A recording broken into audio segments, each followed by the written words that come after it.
So, the Drakes have finished up several days of training in the town of Wyrmhold, or at least most of the Drakes have.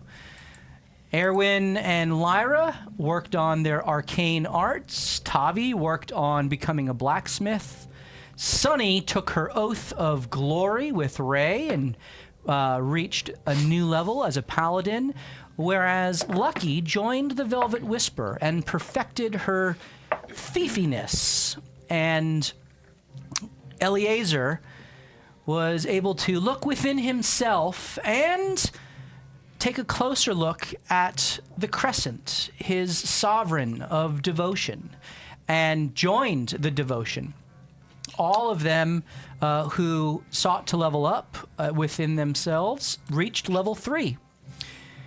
The two that remain are the Bard, Skadu Lee, who is seeking to organize a event to raise funds for the rebuilding of the Quiet Lantern, their tavern, which was destroyed in a recent dragon attack? Question mark? At least so the town believes. And Tinsley, who, rather than working on leveling up, like their friend Tavi, decided to work on some different aspect of herself, choosing to harden her fortitude and strengthen her constitution as she is seeking to gain a point in her constitution score. The rest of the party has reached level 3, Skadu also attempting to do the same. And even Winnie, who had some unfortunate rolls, was given a boost by her party and shared some of the virtue that they had acquired and got her over the threshold to reach level 3. The party also was given some new bearings, at least to Sunny, who learned that Gelt, the acting warden of the Melinda, who she reports to, was seemingly being impersonated by Sam Archer, a member of her own stream, the Brigade stream, and apparently had fled to the east past Hillside in one of two directions. They were continuing to track him further and would get back to her with more information as soon as they had it. In the meanwhile, the party has decided to now explore at the behest of Many Shane, the person who is leading the devotion, the place of worship within Wyrmhold. At the behest of her, explore the doorway that the party previously uncovered to discern what lies within. And so, having completed their training, the party now treks below the devotion to break down the door and enter the tunnel beyond. But before that, it is the 4th day of your training. Skadu Lee, you have been acquiring marketing and financing for the rebuild, yes, marketing for the Drakes, and I guess a small little shop from Carton, who has agreed to put a little goods store within the newly yet to be built Quiet Lantern, and you have begun spreading the word of the event that is going to take place on the 17th in conjunction with the Drake's home opener against the Vipers. Yes.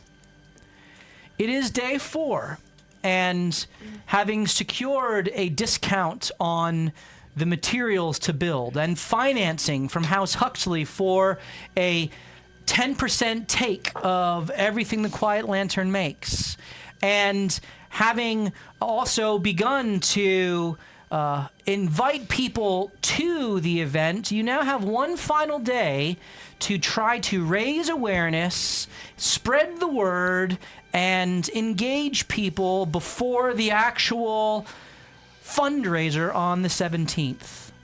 How would you like to use this last day to seek to support the fundraiser that is imminently days away? Yes, I would like to go to the town square, the bazaar, if you will. Okay. And go to the shopkeepers that are there and see if there can be, I don't know, some sort of agreement that we can make with them as far as, hey, we're hosting this large fundraiser. It will almost be like a halftime show, if you will. Okay. At the Clash Ball game, would you like to be purveyors of food and tchotchkes and other sorts of things during the game and also during the halftime show? Okay.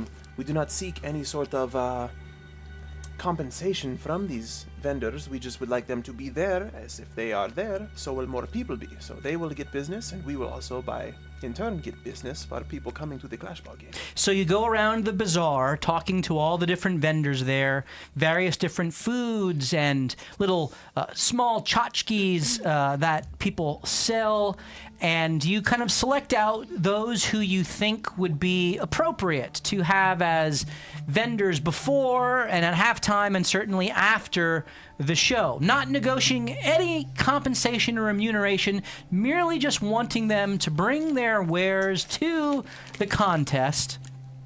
I need you to roll a persuasion check as you seek to persuade. This is persuasion check number 1, and it is going to be a 13 for this roll. 24. 24. You succeed by more than 7, which means you get a -4 to your threshold. Yeah. And you also can...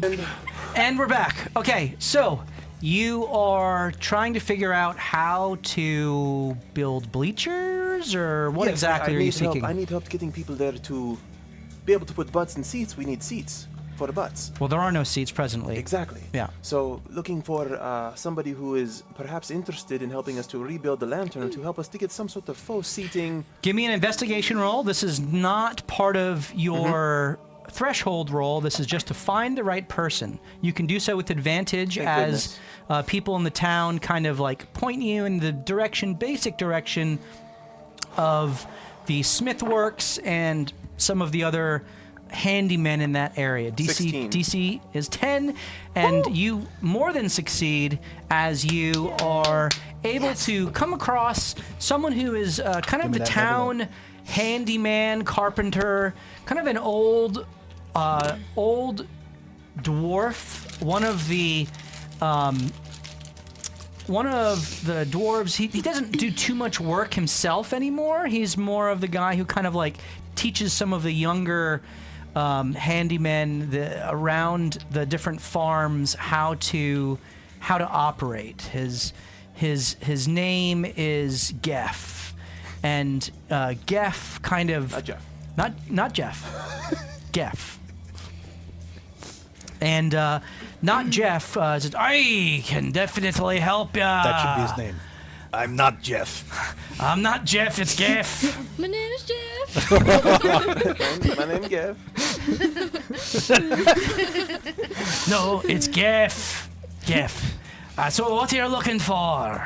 We're looking to at least have place for people to sit whenever they come to see the Clash The Ball. ground isn't good.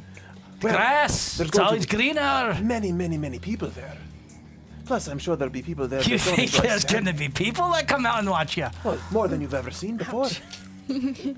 This is your persuasion roll to get him to try to help. I need a persuasion from you. Come on. You may Come do on, so Lee. with advantage. Oh no. DC 12. Oh, no. 12. 12? Yeah. Oh, wow. All right. He looks at you. His eyes kind of narrow. You might lower the threshold by 1. Well, I've been told, I haven't seen it myself, that a dragon burned down the lantern. That seems a bit unfortunate and odd. where's a dragon come from, huh? But if you're trying to rebuild it and get people there to support your terrible team, I gotta admit, I'm a fan of the Rovers myself, but They're a very good program, of course. I'll support the local team, and you just need some rudimentary, like grandstand, like benches? Yes, nothing crazy. It doesn't really have to be something that's permanent. I'm sure that we'll upgrade it as things move along. And you got supplies for that? Yes. All right, where should I get them from? Will you have them delivered, or...? I believe we'll be able to get them from Carton. Aye, so I just go to Carton and he'll know what to give me. Yes. Roll deception.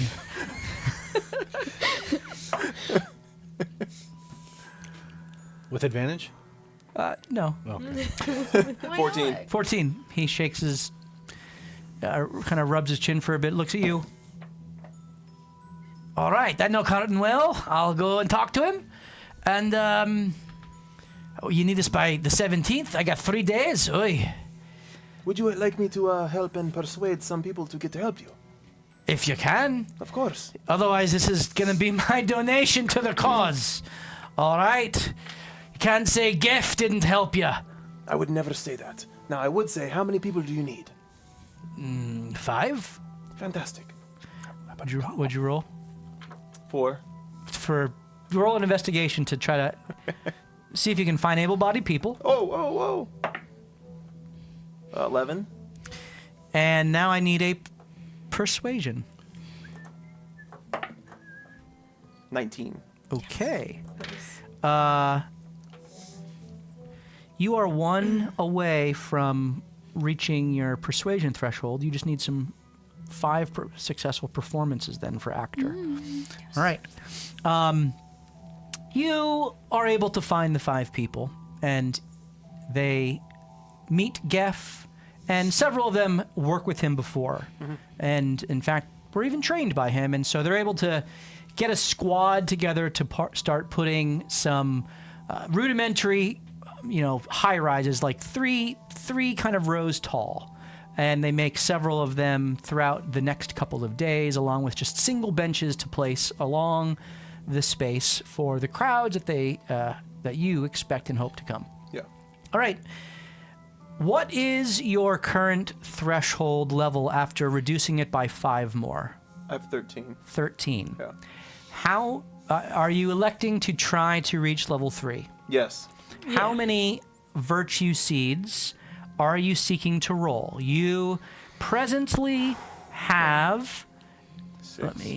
You have 2 knowledge, 2 will, and 2 skill. What do I have to roll for this? 13. You have to meet a threshold of 13. How many different ones do I have to You have to utilize at least 1 knowledge and 1 will, because you are magic-y. Indeed. And obviously, 2 alone will not get it. What other seeds are you seeking to use? I'm going to do 2 skill, Okay. 2 will, 1 knowledge. Okay, so you will leave 1 knowledge left. You're rolling 5 seeds to So I learned from my get mistake. your Roll one more than you threshold. think. I unfortunately have none to give. Thank you. I got 2 dice. You're welcome. We need All right. a level 3 wizard. I am going to move over to the action cam. There's our deep, scary tunnel that we're about to go down. Action cam. We should have a song. That needs we to be can- a button that I Action can... cam! Action cam! All right. A nice guitar solo. Yeah. Here's our cool dragon for the day. Hey, cool dragon, blue Dracolich. I wonder why that's there. I like the lightning barf. Yeah, right. Lightning I wonder barf. why that could be there. All right. 5 die rolls. One at a Here time. we go. Dice number 1. Let's go. That is a 2. Only need 11 more. That's a Wait, 2. wait, wait. All right. Use- We got use 4 the- left. use You the- keep Wait, track. We got she's got luck. She's got luck on this thing. 2. It's All right, lucky. Lucky. Oh, no. You missed. You lost it. 5. All right. There's yeah. 5 more. 7 total. You got 3 Oh, left. 6 more. All right. 4. Good. All right. That's 11. 2 more. You got it. You got it. You cannot. No. 6. You're crushing this. Yeah, that it? Yeah, you nailed it.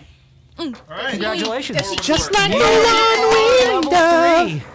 But you had some security. I did, yeah. Yeah. All right, you now, sir, Does are he level get to 3. keep a seed then? No, Or- they were all used. Just I have one left. That's the gamble. That's the unfortunately. game. I'm good. Yeah. Worth it. He'll earn more. He does a good job We just playing the have game. Do good deeds, and I did write down how you earn more. I have that as a comment. Oh, Good. Yes. Yes. You Oh. bribe the DM, right? Bring gummies. I typically give out seeds at the end of every session to the players who I feel have role played their characters well and been virtuous in their That's in the background. their chivalrous actions towards one another and the characters of the world. Should I roll my D8? I would like you to roll your D8 for your bardic level up. As you become level 3 as you're in your bard, and this is where you get your subclass as well, correct? And what subclass are you taking? The College of the Moon. The College of the Moon. As you are doing, go ahead and roll your D8. All right, come on. 6. Very good, Nice. above average. You I want might have more help. I want points you than to me. do a little role playing as Tinsley gets ready. Do a little role playing with Eliezer as you are seeking to Moon Bros. become Moon Bros. We have a thing. We work together, so we talk about this way too much. on work hours, we have hand signals and everything. Yes, 2 halves of a crescent. Make a whole moon. Moon Bros. Unite. Get ready. It's Captain Planet. Yep. The power of heart. So, role playing commence.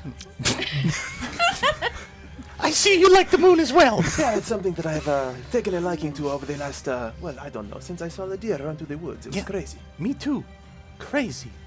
I'm thinking that, as we've talked, a small amount at the Mossy Mug in our, well, it was kind of like a boys' trip.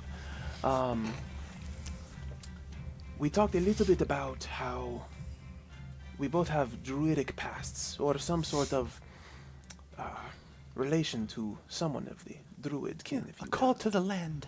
So, I think that there might be something there for us to grow together in this. If that's something that you are interested in doing. Like 2 vines that become one. Exactly. Yes. One huge vine. Yeah. Yep. I think that'd be great because there's so much I need to learn as well. And I think if we're both pursuing together Lunithiel, what could go wrong? I agree with you. I don't think anything's ever gone wrong that I've attempted, so this is, it'd be uncharted territory for it to go wrong for me. But I'll be brave. Okay, yeah, life's turned out great for you so far. Yes. Yeah, I'm here with all of you. you're right. Highlight. Let's do it. Let's learn together. Fantastic. Highlight or high moon? Oh, nice. All right, very good.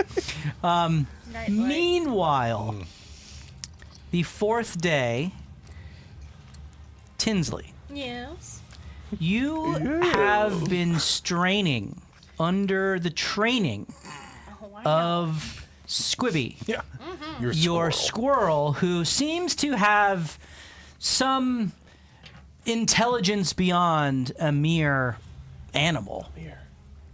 as she has trained you first with long and lengthy running, and not just on a leisurely jog, but a sprint and a chase through the forest. It's basically like a tough mutter. It was very much like a Tough Mudder, exactly.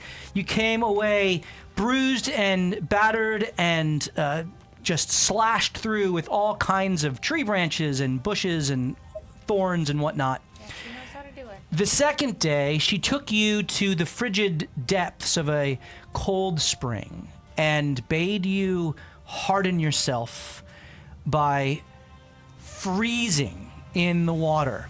And not just freezing with your head above it, but actually learning to hold your breath and pushing your oxygen supply to the extreme. And then the third day, She sought to teach you how to handle being poised under pressure with imminent threat and danger all about you as the wolf pack circled you and unfortunately found you and you had to fight them off running back It was to unfortunate. Yeah, you had to fight them off. Now day 4 has arrived. And Scribby looks at you. You want to do what? Where? With who? When? Right now? Holy crap. Okay. I'll trust you. Okay. Oh, no, that's me. She's his daughter. She's like, I hated everything about her. That's my whole goal with this is to embarrass my girl by making squirrel noises and winking at people. No. All right. Squibby leads you into the woods, and she takes you next to some of the tallest trees in the forest. Stark difference between height with that one. Yes. She looks up and looks at you, and she starts climbing the tree. Okay. And then she looks down at you, and her tail kind of beckons you up. You start climbing. You start climbing. Okay. You get up as far as you're comfortable going, as you feel the sway of the tree in the wind. And she looks at you. She looks you right in the eye. And there's a bit of a craziness there. And she lets herself fall through the tree branches. No! Does she have wings? Ooh, she's a flying squirrel. You didn't know this. As she I goes did not design her like that. as she goes down, she kind of unfurls as you see that she is in fact a flying squirrel. She's a sugar glider. Cooler than I thought she was!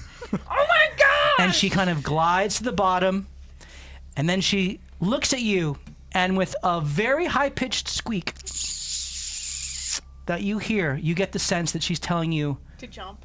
to jump while raging. Dude, you're This gonna is exciting! you're gonna cannonball into the earth. Okay, I'll do it. Yeah, my squirrel told me to. Squirrel told me. I trust her. She's Now, never steered me wrong. You saw that she didn't let herself simply careen into the floor of the woods, but she used the branches to almost like buffet her and then caught herself and landed gracefully. So this is what you do for this day, for this 4-hour trial. It's not just about taking a blow, but it's taking a blow, rolling with the blow, and controlling yourself to be able to have as soft of a landing as you possibly can. And you kind of pick all of this up from having watched her. I need you to roll an athletics check. This is a DC 13 as you begin your rage, and you... Do I have any weapons on me right now, or am I weaponless? Do you want to have any weapons on you? I'll keep my hand axe on me. You keep your hand axe on you. Very good. Okay. So go ahead and make your descent. Okay. So I start my rage by, instead of having my great axe now, I don't have anything to like push me off the ground, so I just stomp my foot and I go light up. My eyes are lit up. My arms and the legs, my markings are lit. Oh, this is stressful. Yeah. How high up is she? She's about 80 to 100 feet up. The DC is 12. Or it I think, 12? did I say? Yeah, 12. I rolled a 12. Okay. So that is a success. -1. Not as graceful as you'd hope. Not as graceful. Several of the branches whip you. Yep, Pa, yep. poof, pa, hit, Not what I bow, bun. You on one, about halfway through, you catch on one. It hits you right in the stomach. You kind of grab onto it, and it holds for a second, and then breaks under your weight as you continue to fall, just tumbling through the brush before you kind of catch the bottom, thickest branch for a second, and then you kind of, that was wild. And you lower the threshold by 1. Yep, I'm at 16 now. And she looks at you and kind of gives you like a studied nod. Disappointed. No, not disappointed. Just like, we can do better. Yes. And she takes you up to the top, and you go through this again. Okay. And you go through it again, and you go through it again, until finally you think that you have mastered what she's trying to teach you. And I need you to make your last athletics check with advantage because of this is a DC 12. Okay. Okay, perfect. This is a 22. 22. You succeed with flying colors. Having raged, how many rages do you have for the day? I don't even know. How many can you do? 2, right? That's in my features and traits, right? Bonus action. Yeah, 2. Okay, so you use your 2 rages as you have gone through this, and you lower the threshold by 4. Finally, and since you succeeded so well, you get a little bit of extra training in. And as you stand there, just kind of like, kind of reeling from the damage. By the way, you did take damage throughout this, but it's you don't need to mark it off per se. Well, that's just being nice. And all of a sudden, you just, as you're sitting there, kind of like just concentrating, trying to kind of staunch the bleeding and the scratches and scrapes. You're just kind of wiping the blood away, holding a compress of leaves, trying to just like get it to coagulate. You just feel a rock hit you in the chest. What was that for? Another rock. Shoulder. Hey! As you look up, there's a little pile of rocks that Squibby has, and she has her tail. Just kind of like going up and down. You are sick. Throws a rock at you. Hey! Throws another rock at you. And then suddenly, I start to realize. I feel my skin kind of like just tightening underneath from the tension. Mm-hmm. And I'm like, are you a genius? I always saw that in you. And then I just keep getting stoned. You just stand there, and she just pelts you with stones. But I take it. Just take it. All right. Tinsley, your threshold, I believe, is at 12? Right now it's at 12, yes. Okay. Yeah. You have... let me go to it here. You have many seeds. Yeah, I think I have 9 or 10. Yes. I think you have the most of anybody. Have quite a bit. You have 1 fate seed, 2 knowledge seeds, 3 will seeds, and 4 skill seeds. You need to use at least 1 will and 1 skill. Yeah, I Wait. think you have the lowest threshold of any of us have had yet, too. And you are at a threshold of 12. How many seeds are you seeking to roll? If I do 2 skill, 2 will. 2 skill, 2 will. That would leave you with 1 will and 2 skill left. 4 seeds to get to 12. 1 more seed? Really? Yeah. I think Scadoo's telling you better safe than sorry. Do one Okay. more than you think you're going to need. I'll do another I'll You've do got another 10 skill. money All right, bags. 1 more skill. Okay.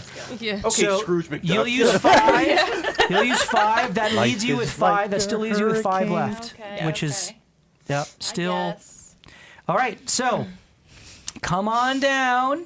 Come on And down. Action let's cam. roll. Action. Can I borrow that dice? Yes, you may. Yeah. Okay. It's dead. Die down, die down. Let's say, what did it land on? So coming on in, we are going to roll the Snack table. 5 seeds to get to 12. Got this. So go ahead and roll the first one. That is a 3. Nice. Number 2. That's 4. All right. We got 3 left. Oh, there's your 10. You got Good. 2 left What she You had to got get a that. 12? to get 2. Don't roll a 1. Why? She can. Oh my goodness. Don't roll another one. Is that going to count towards my cohorts of chaos? It's not a d20. Otherwise it would. What does she need here? She 12 used more. to roll. That's cocked. 6. There you go. All right. With ease. Yay! The So 4 would have been. Not enough. You would have 11. been 1 short.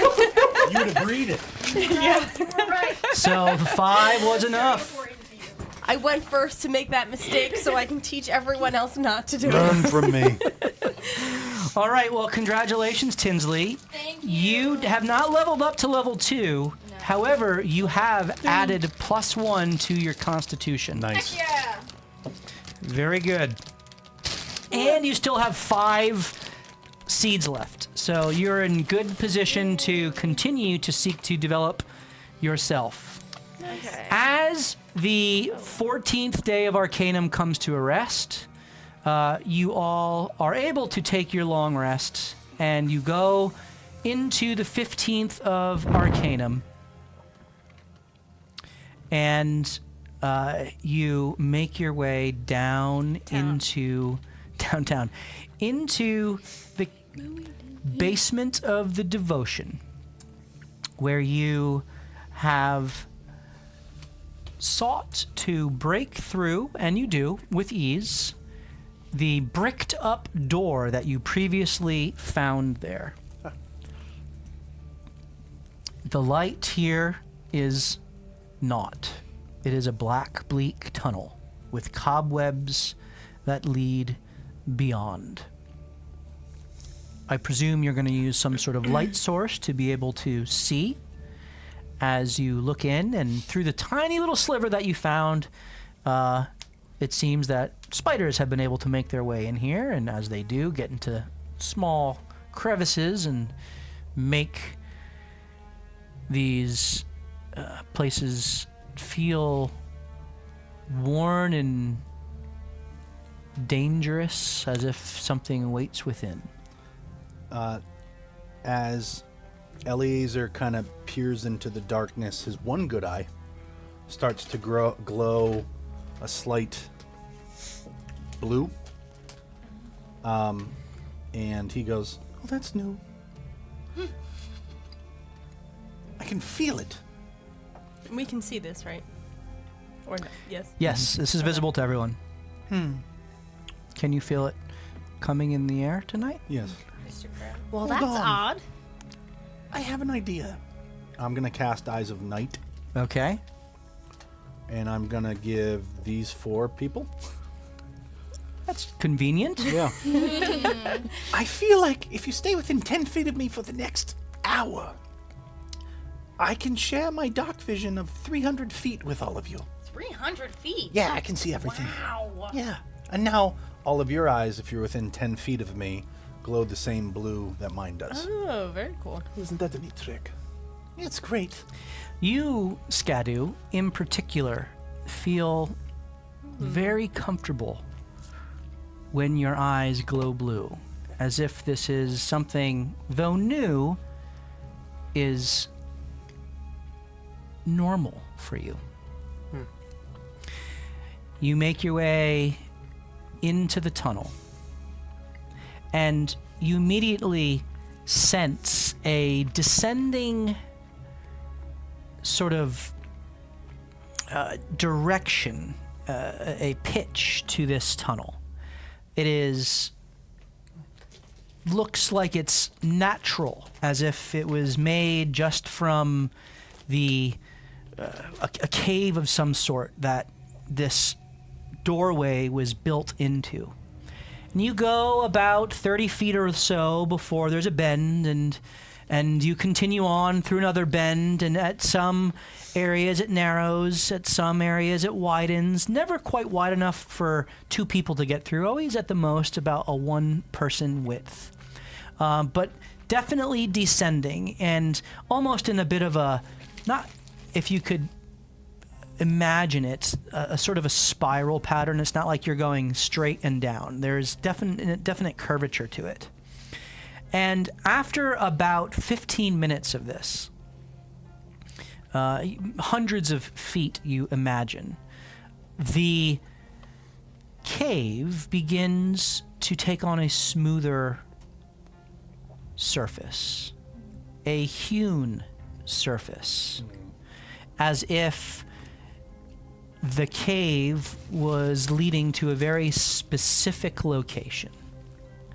And as you look ahead, you are able to see that the cobwebbed tunnel gives way to some arches that are now holding up a stairway that unfurls before you.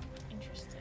And these stairs make their way towards a entryway in the distance that has a very faint, eerie blue glow emanating through the doors. This doesn't feel in any way like haze to any of you. It does feel unsettling, and there is a disquieting silence to this space. Even your footsteps, as you step, they echo a little bit less and less as you take steps closer to this light, as if the sound is somehow being absorbed by whatever lies ahead. Do any of you wish to do anything as you move forward? I am going to pat Lucky on the shoulder and give her, what's it called? A vigilant blessing. Okay. Which means eventually when we roll initiative, because that's what this is feeling like, she will have advantage on the initiative roll. All right. Very good. Convenient. As you are rolling advantage here, Not and yet. you are giving her kind of the I would also like to cast something on Lucky. yeah. You're giving her a little bit of an extra oomph in her initiative roll. You just kind of pat her on the shoulder. She looks up at you, the same typical cold, steely-eyed expression she has, and she just kind of shakes her head as Skadu. Hey, I think that it'd be important for, especially with how dark it is, but you can see in here now. Let's give you some advantage maybe on getting around sneakily, even more so. I'm gonna use my Magic Initiate free cast of Veil of Dusk. Okay, So I you gotta need to roll. pass a DC 12 nature check. Yeah. Come on, baby. 20. Dirty 20. That is a success. Nice. You do not use a spell slot, as Veil of Dusk is cast upon Lucky. Lucky, you now have advantage on all stealth checks. Which I think she has already. In particular with the shadow. She has advantage on hiding during combat. Okay, good. Because she's a skulker. And she has blind sight out to 10 feet. Cool. And now she has advantage on all stealth checks in the She's shadows. unstoppable. And +1 to her AC. And she has +1 to her AC as you are wreathed in shadow.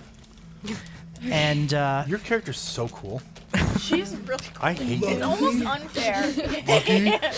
We don't even need to be here. Before we go any farther, I feel like we shouldn't go in here on an empty stomach. So I'm gonna hand out you guys biscuits. Is this a corn biscuit? Biscuits?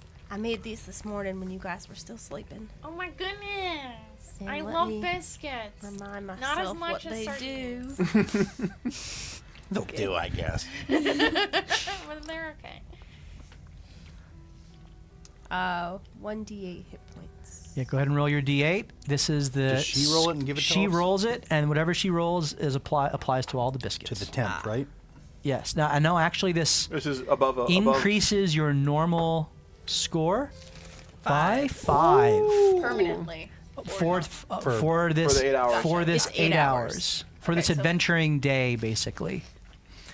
And so no, you you can can be healed up to increase your 32 hit now. points by 5. So if you, for example, regain hit points. Yep. if you are damaged and your hit points go down, you can be healed back up these extra 5. So they're different than temporary hit points in that way. Temporary hit points, you cannot be healed. These you can. And you're able to give them to 4 different people? Technically 6, but there's 4 people here. Okay, so. well, the others still are with you. Oh, okay. So then you can give them to Lyra, I'll do- Tavi, or Sunny as you see fit. I'll give them to Lyra and Tavi. Lyra and Tavi, very good. I'm going to add That's right. those. I shouldn't exclude them just because they're not here. I'm going to add them to. So many hit points. We miss you. We miss you, Kayla, Carissa, and Molly. Also, the colors mean we have to do some figuring out where it is. Let me It's a different source Just- material, so it's like do this real quick. can't click it. I can't pick it. Do some role playing while I add this to their sheet as you guys look ahead. Thank you for these biscuits. They're really good. What did you put in these? Well, flour, milk, butter. What kind of milk? Well, it's whatever we had on hand, which honestly could have been goat. I'm not too sure, but it didn't smell bad. That's all that matters, I guess. Is anyone here lactose intolerant? I don't believe so. I drink milk How all about the the time. bear? Am I sure?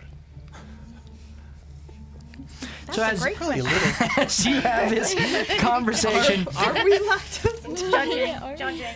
Let me go to my character sheet. Hold on. Is that in there? I wrote it in there, yeah. I am, yeah. It doesn't stop me. I just know I'm going to have a rough time. Stomach is disconcerted. Well, watch where you point that thing, because it's right eye level for me. I think you should talk. Yeah, but look at how low I am compared to your face. Hot air rises. It immediately rises above us. You're literally like 7 feet away. Yeah, well, you know, whatever. Maybe back up. so you have a Roll little damage for that? bit. Yeah, right. It's poison for sure. It's a defense mechanism. You haven't met a skunk person yet. No. Skunk folk. Oh, that would be fun. Pepe. Oh, they have them. They're definitely all French. Okay.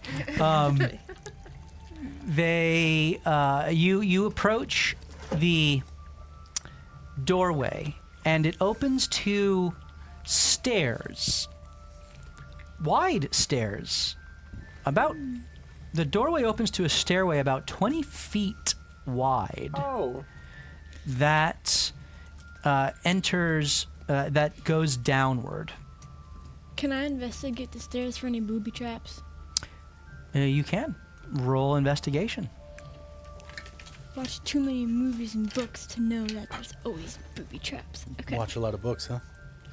I watched a lot of movies and read a lot of books. Investigation. They're you picture said? books.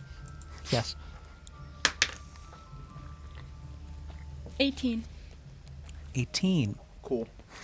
Do you move beyond 10 feet of Eliezer? No.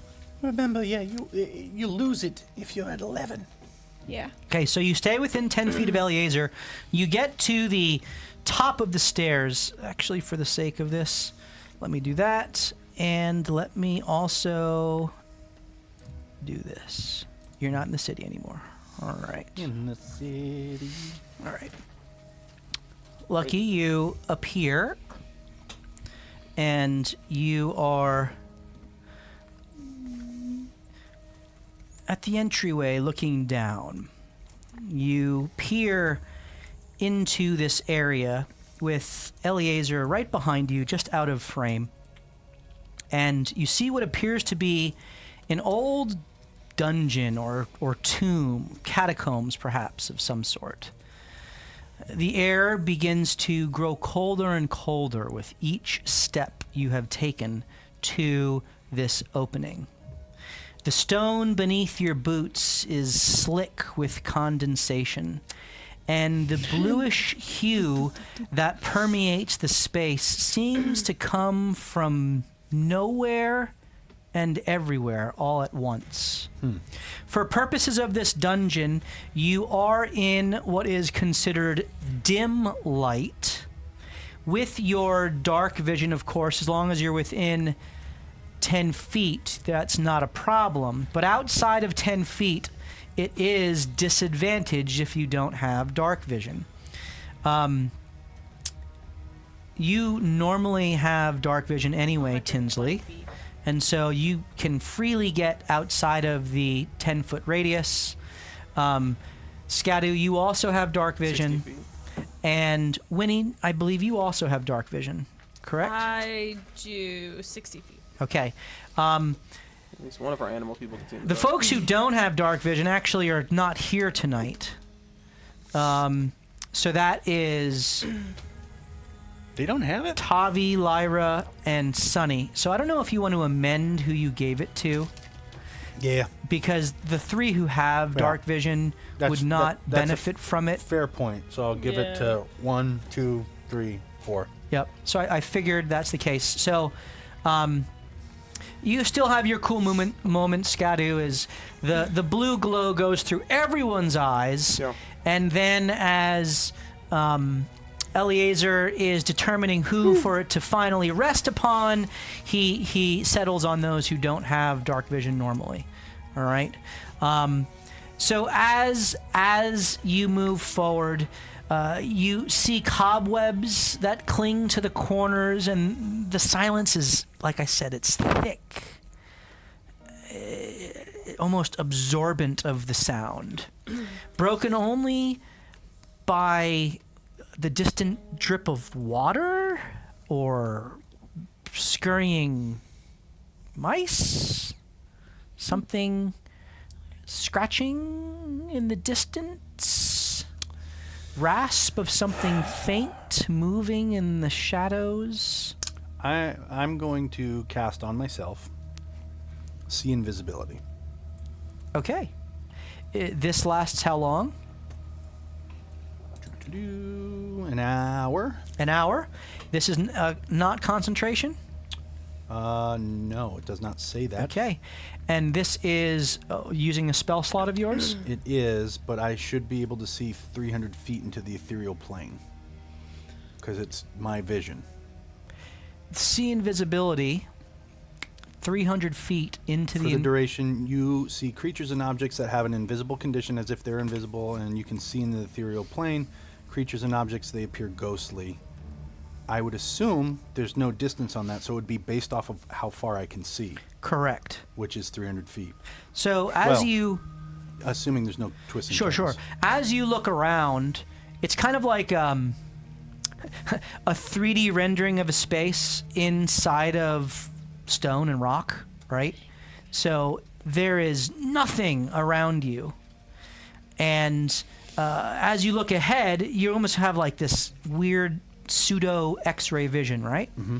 And as you look ahead, you can get a sense that there are rooms beyond, but you can't see into the rooms in the material plane.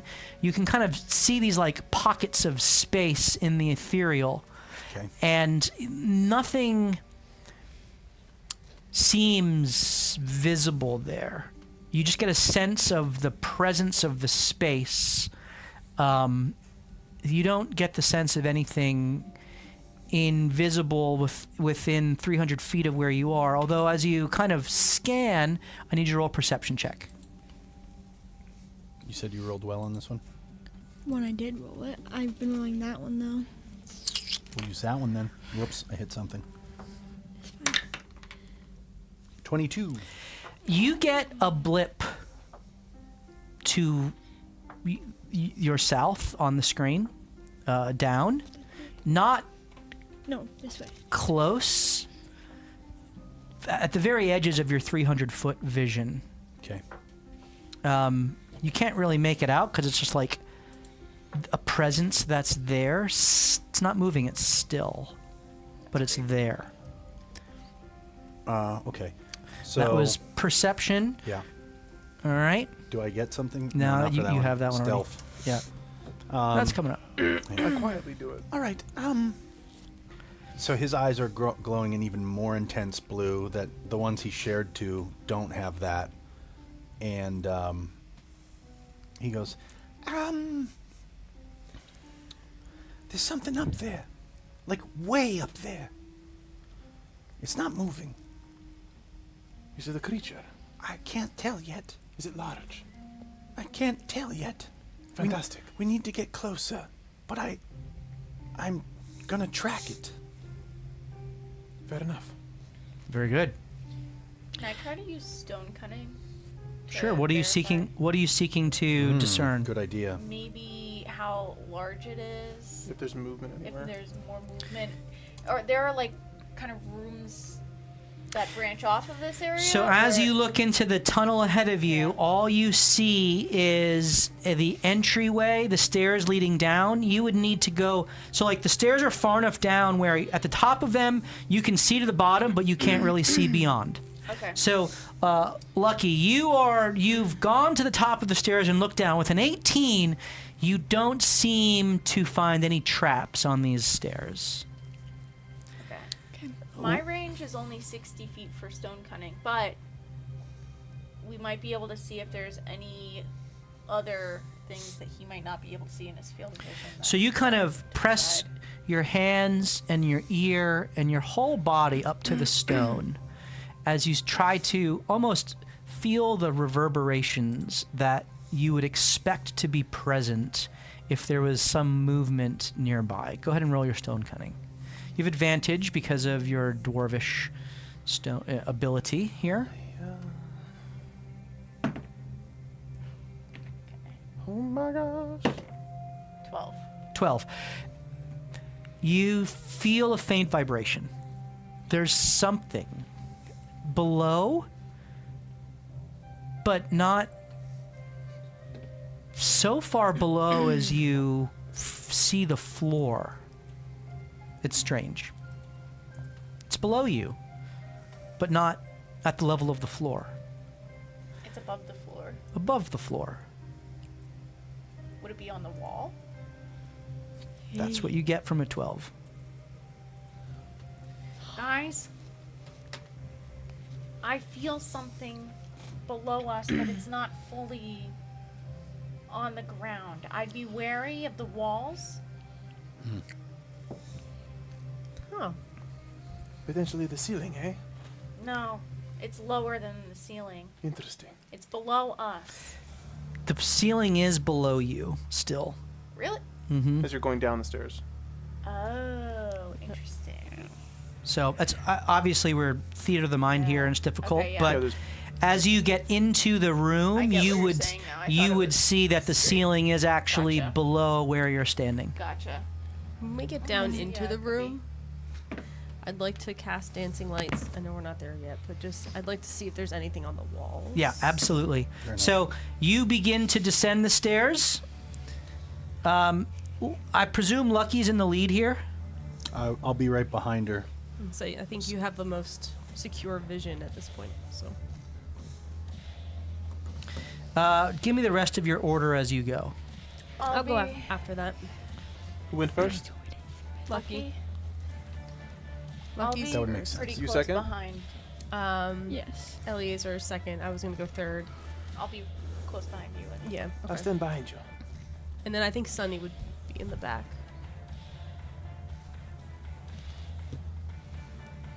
Just as in case something comes in behind us. Yeah. Oh my goodness, we had 52 at 43 right now. I saw a 5. There was a 5. There was a 5 that popped up on it. Oh, we're at 45. All right, awesome. We hope you are enjoying the show. As you all begin to make your way and descend the stairs, Lucky, you kind of stop about 15 feet as you can now clearly perceive this area in front of you.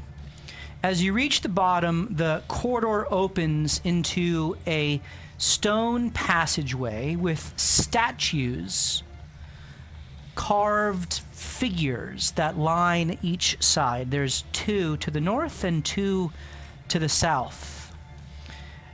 You can certainly seek to perceive what you can perceive beyond that. At the end of this room, which is laid stone from floor to ceiling, and as you look up, wary of Tinsley's warning, you see cobwebs, and you peer up, and you follow the line to the far wall, which comes down, and there is let me make my little cheat sheet here, an opening to a room beyond. The opening is about 10 feet wide, the doorway about 15 feet tall, and there's about another 10 feet up to the ceiling in this room. So the ceiling's about 25 feet tall. Wow. As you look at this opening, 10 feet wide and 15 feet tall, you can see a statue or a carving again in the center. Let me see if I can do a thing. It is...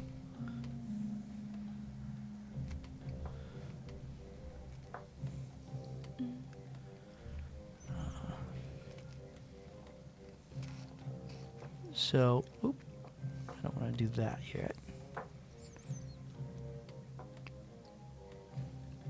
Put that back. And here is the opening that you see into the statue area there. Can I just say the music has been incredible tonight? Yeah. Yes. It kind of sounds like Mario Yeah. a little bit. It's not Yeah. for copyright purposes. All right. As you look ahead, this is everything that you see at this point.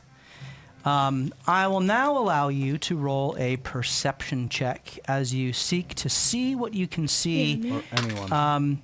And this is... anyone can do this. You're all in the room observing. Okay. Yes. Ooh, okay. 19. Nice. Same. 21. 15. 9. Okay. Lucky, you're looking at these statues, trying to take this in. In your face. The rogue. We're relevant. Sorry. She did need us. As Sunny, Tavi, and Lyra kind of take up the rear and are just kind of nervously looking behind and making sure everything's safe, you all peer ahead. The 15.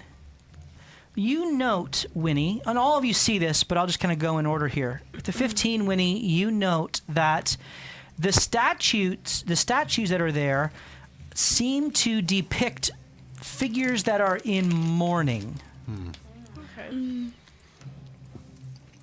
And the chamber beyond, you see another stone figure that is positioned oddly. It looks like a woman of some sort, but you'd need to get up closer to inspect. The 19 notes that not only are the figures in mourning, but their eyes are all gouged out. Ooh. That's aggressive. And it looks like the gouged out eyes are actually part of the statue. Okay, so it wasn't like someone came along and broke them out. Correct. They were Made that way. Air quotes made, yes. Yes. That's where I was thinking too. All right. With also at the 19, you note that at the bottom of the stairs, you see 3 skeletons. Oh. 3 skeletons that lie there. Oh gosh. With the 21 Scaduli, Oh. you note that there is a shield on the floor near the center, and underneath the shield you look and you see a faintly glowing rune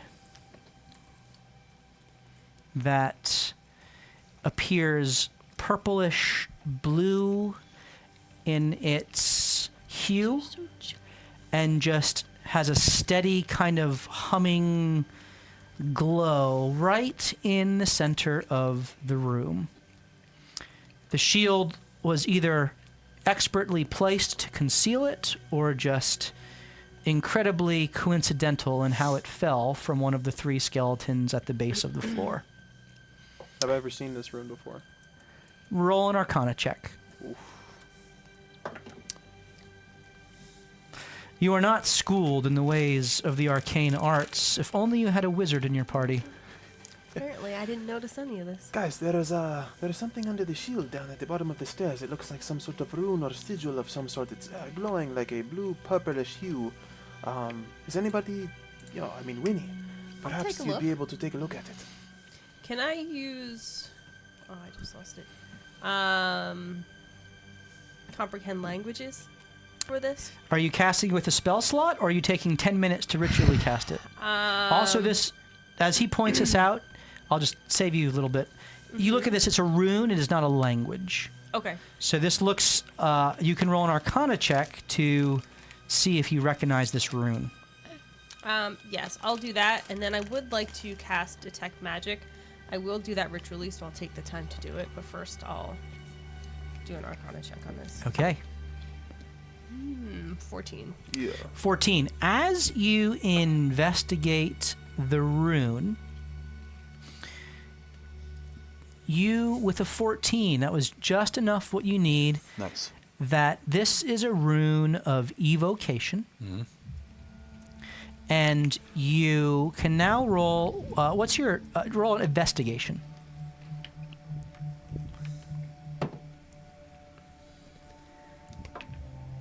$14 again. 14. That is enough. Also, you just hit the threshold again.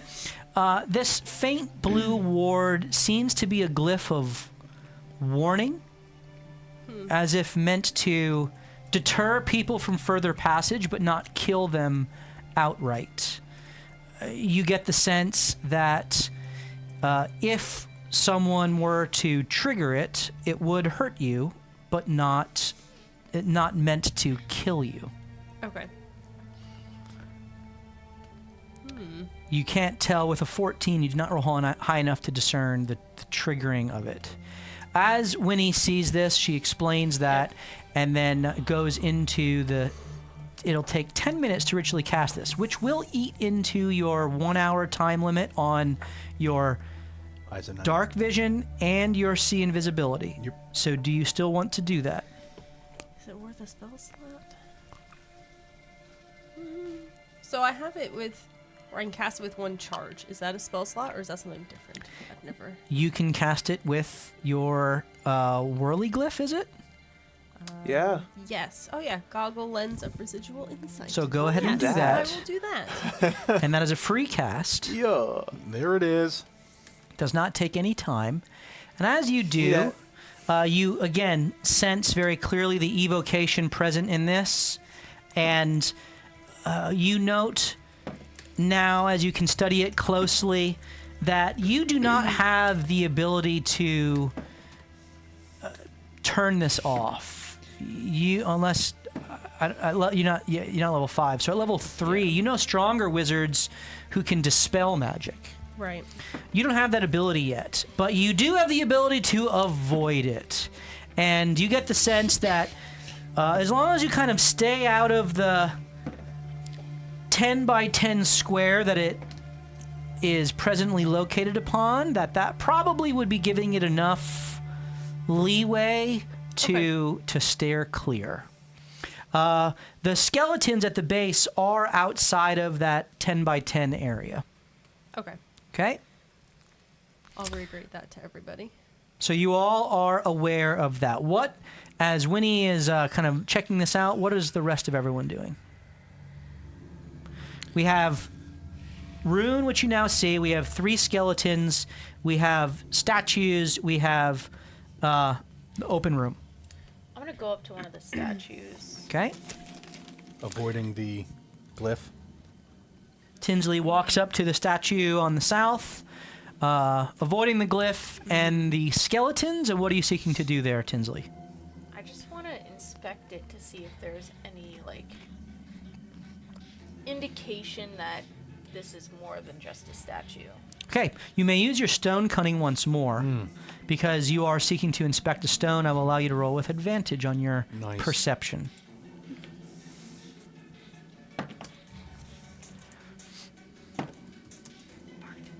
Again. 12. That's enough to note that this doesn't look like someone who is petrified, for example. This looks like a carved stone, probably some sort of marble that was stylized to be made look like sad individuals with their eyes gouged out. There is even stylized kind of drops of blood streaming forth.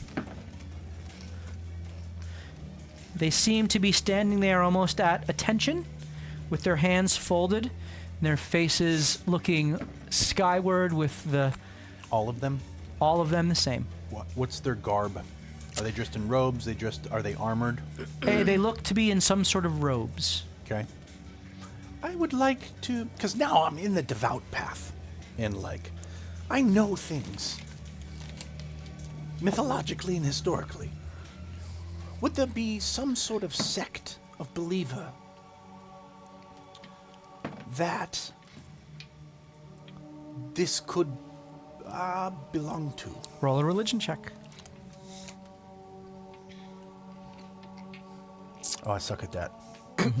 You may use your wisdom. Okay. I suck at that still. No, +4. Can I guide myself? Yeah, you can for this one. So you're intentionally trying to think and remember on this. Think. I'm standing in, like, behind you, just looking at it. Well, that's not terrible. How tall are they, the statues? They're up about, they're on a 5-foot pedestal and then another like 10 feet beyond that. Wow. 17? So 17, this does not look like any sort of devout or Melinda formal attire or any sort of ritualistic attire that you're aware of. This looks like, well, there are no designs or symbols, iconography there. They definitely look like some sort of robes of some sort of I cult? was more thinking about the symbolism of the gouged out eyes, but looking skyward. Yeah. So nothing. Yeah, definitely some sort of occultic thing. With the 17, could this be something associated with a downcast? That, which I would hypothesize. I don't know if this is one of the sovereigns. This doesn't seem right. Interesting that it would be in the basement of the devout. Well, so far down. Well, historically speaking, holy sites are holy sites. It's just a matter of who's winning at that time. This is true. And so you, to investigate those statues, Lucky, what are you doing at this moment? I have a question. Lucky Does doing? my blind sight also act as like Robbing the night statue. vision as well, or is it just? It's not night vision in the sense where you can see with your own eyes. It's more like an intuitive sense of something there that you can't actually see. So if there's an invisible creature or item, you just have a sense of its presence.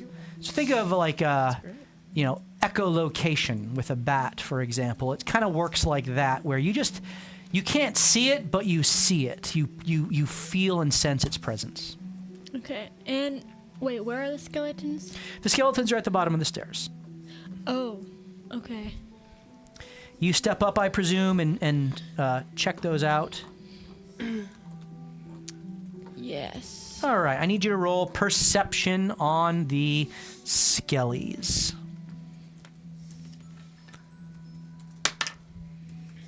Ooh, nice. Yes, she finds 500 23. Yeah, F all that noise. Here's a pouch of gold. Find a pouch of gold with 500 gold. Places all the gold that you spent on that other stuff. You see that these 3 skeletons are arrayed in such a way as if they were fighting with one another. One skeleton is in rusted and worthless armor with an old maul by its side. By the look of it, probably a dwarf or a halfling, or most likely a dwarf. 2 on either side of it. One is missing a head. The other is missing an arm, with signs of breaks in the bones of each of them.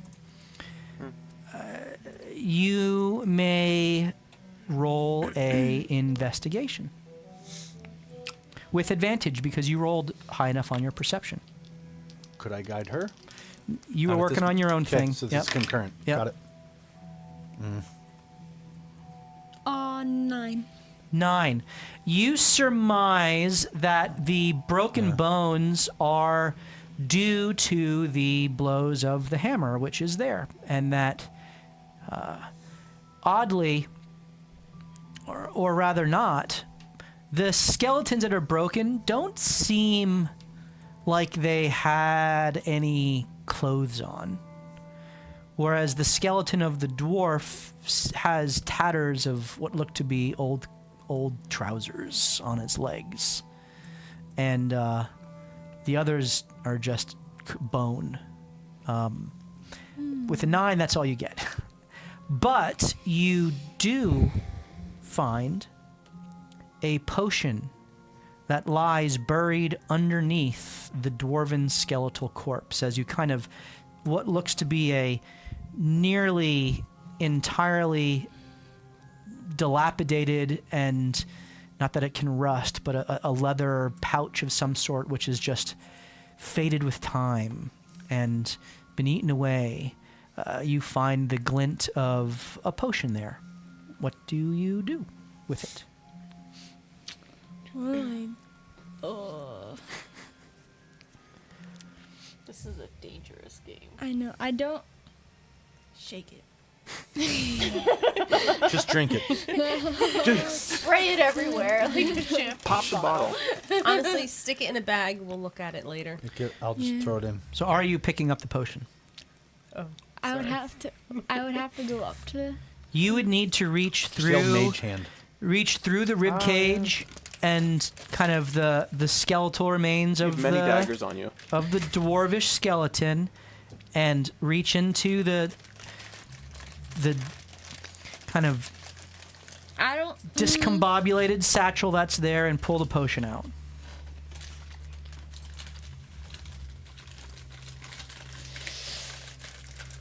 I don't.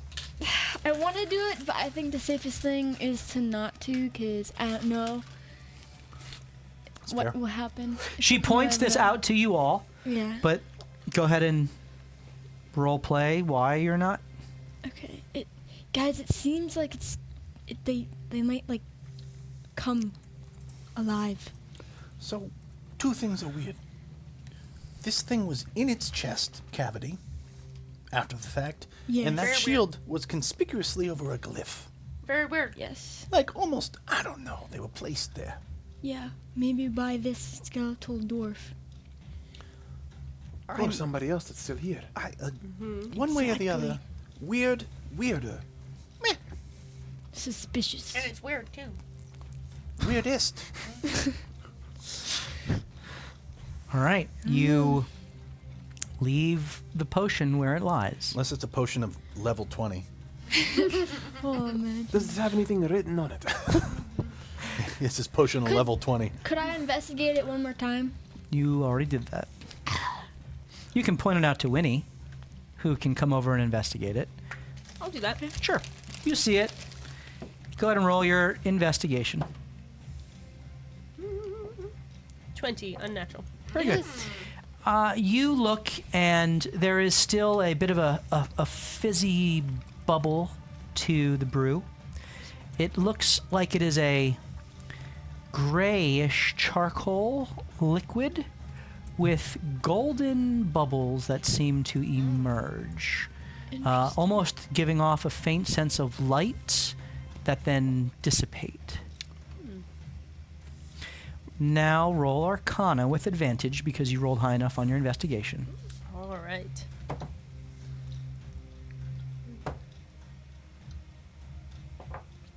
Uh, 19. 19. Good job. You're not quite certain, but you're 95% sure this looks like a potion of dark vision, colloquially called cat eyes by those who typically buy the In the ability. dwarf, though? In the decomposed satchel that was, you imagine Yeah. when the dwarf fell, kind of fell on top of its satchel, so it's like where it would be on its side, Yeah. but he kind of fell over it, And the other two looked like what, you said? The other skeletons? like busted up skeletons that kind of are falling on either side. So not like a halfling, so more normal sized. Correct. Okay. Well, I like that you did that in quotes, by the way. yeah. I feel very included. Yeah, what's normal, you know? Anywho, you can see in the dark, right? Yeah, Okay, so Pretty far. if he was a dwarf, he should this be wasn't able to see in the this dark. wasn't for him. No, Okay. I Question. sense smuggling. Could I take my short sword and loop it around the rib cage and drag it towards me so I don't have to stick my hand The satchel? into it? Yeah, well, to get the Yeah, you could try to potion. fish it out. Sure. Okay. Go ahead and roll a sleight of hand.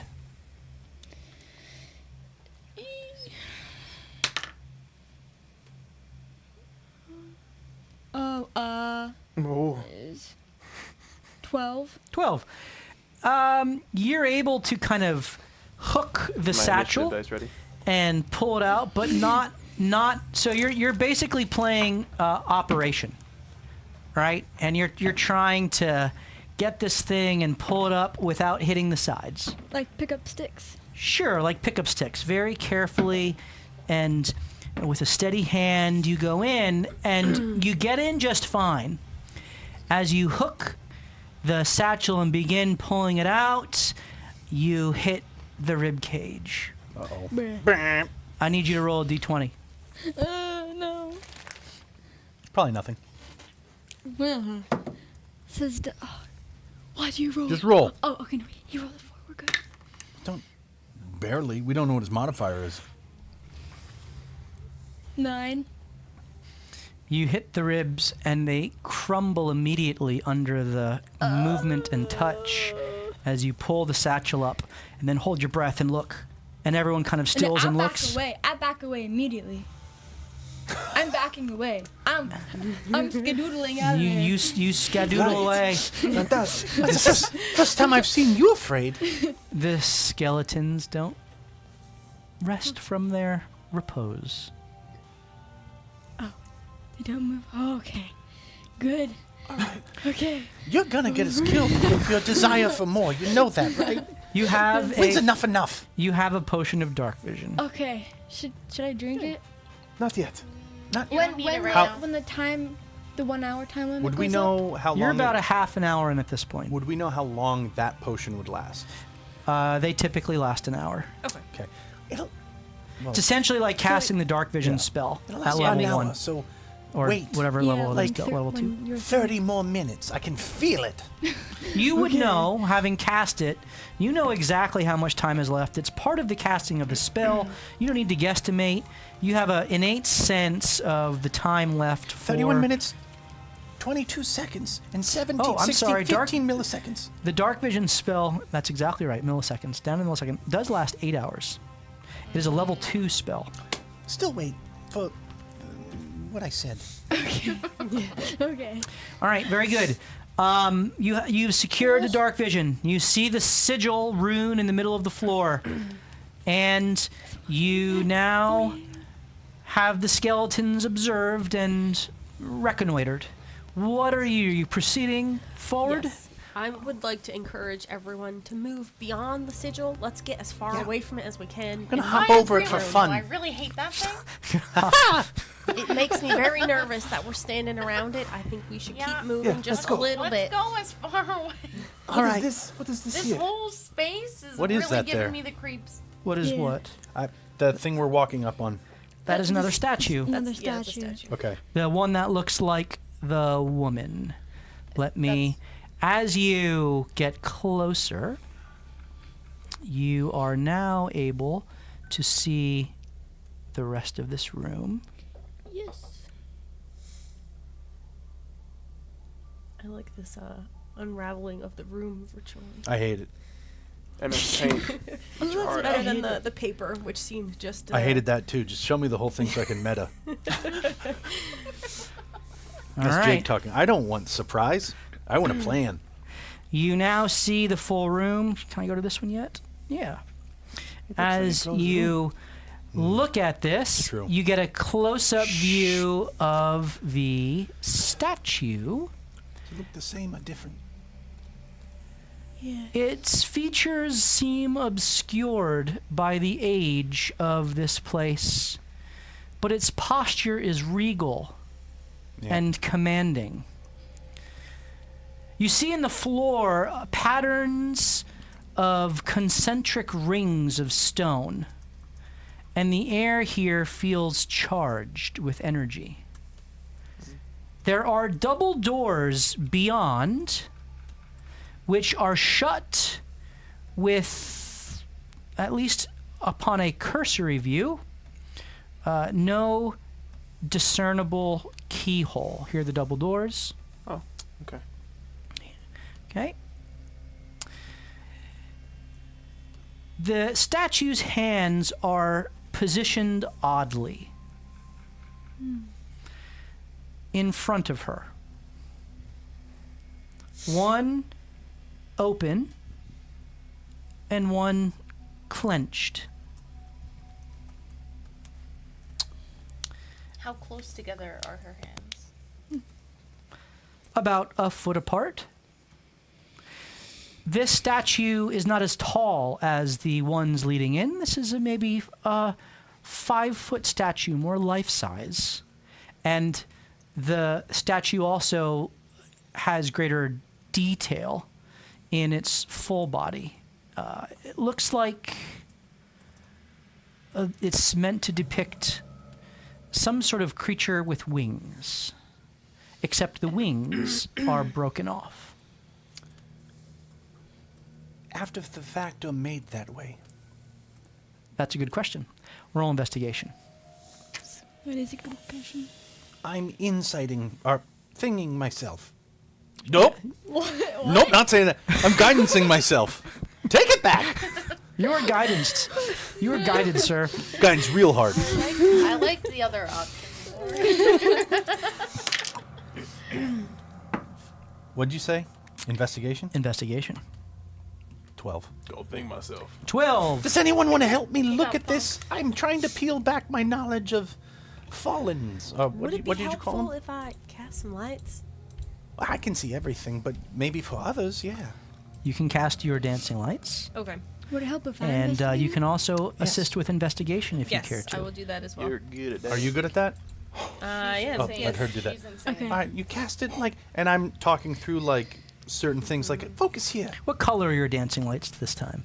The room is blue, right? It is. I'll do like a light blue to sort of match the hue of the I space. like it. All right, light blue. Ambiance. All right,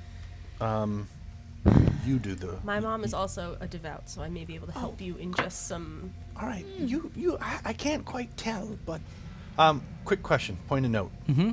Were all the statues coming in facing each other? lining the wall with their hands the same way? Yes. Did they all look like they were duplicates, or did they look like they were different tall beings in the same? They all looked like Okay, duplicates. duplicates looking skyward, facing each other as a way into this keyhole corridor. With And this lady. this one Keyhole-less corridor. looks different, outward, smaller, more detail in garb, wings. Can't tell the face. In front of a double Correct. door. What did you roll in your investigation? 12.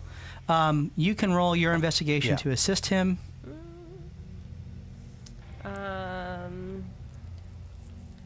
15. 15. They look intentionally made as if they were broken or cut or sundered in some way. With a 15, as you circle around the back of the statue looking at the wings, you find an inscription. Ooh. What languages do you speak? Oh, Um, maybe I should help you on that. Give it time. You're probably right. none. It literally says none. You So speak what? no So you speak- languages? You How have you been communicating? She speaks common. Yes, we get it. Just Chunk. the fox yell, you know. Hey, you guys! what does the fox say? None. It says none. All right. But I do have comprehend You have languages. comprehend that I can languages, cast. which you can cast ritualistically. As you're doing that, Lucky kind of peers her head around, and Lucky, you can read it just fine. Yeah. Yeah. Is it a... This clearly, Uh-huh. everyone knows this is celestial. Oh, I can read that. Ah. Celestial. Pretty sure I did I have do speak languages that. there at some I point. speak that I don't know too. what happened. Celestial? Do you speak celestial? I do. You can read it too, then, Skadu. Yeah. You all poke your, and it simply reads this: life gives life, and opens the way. Write that down. Write that down. Death begets death and darkens the day, Life, I already forgot it. Life begets life and something about something. and opens the way. Yes. Life. Oh, okay. Oh. Life All right. gives life and opens the way. Death begets Death death. begets death And and darkens darkens the day. Okay. Those doors are going to open with something with life related. We have to leave somebody here. Sunny. Sunny. Yeah. All right, Sonny.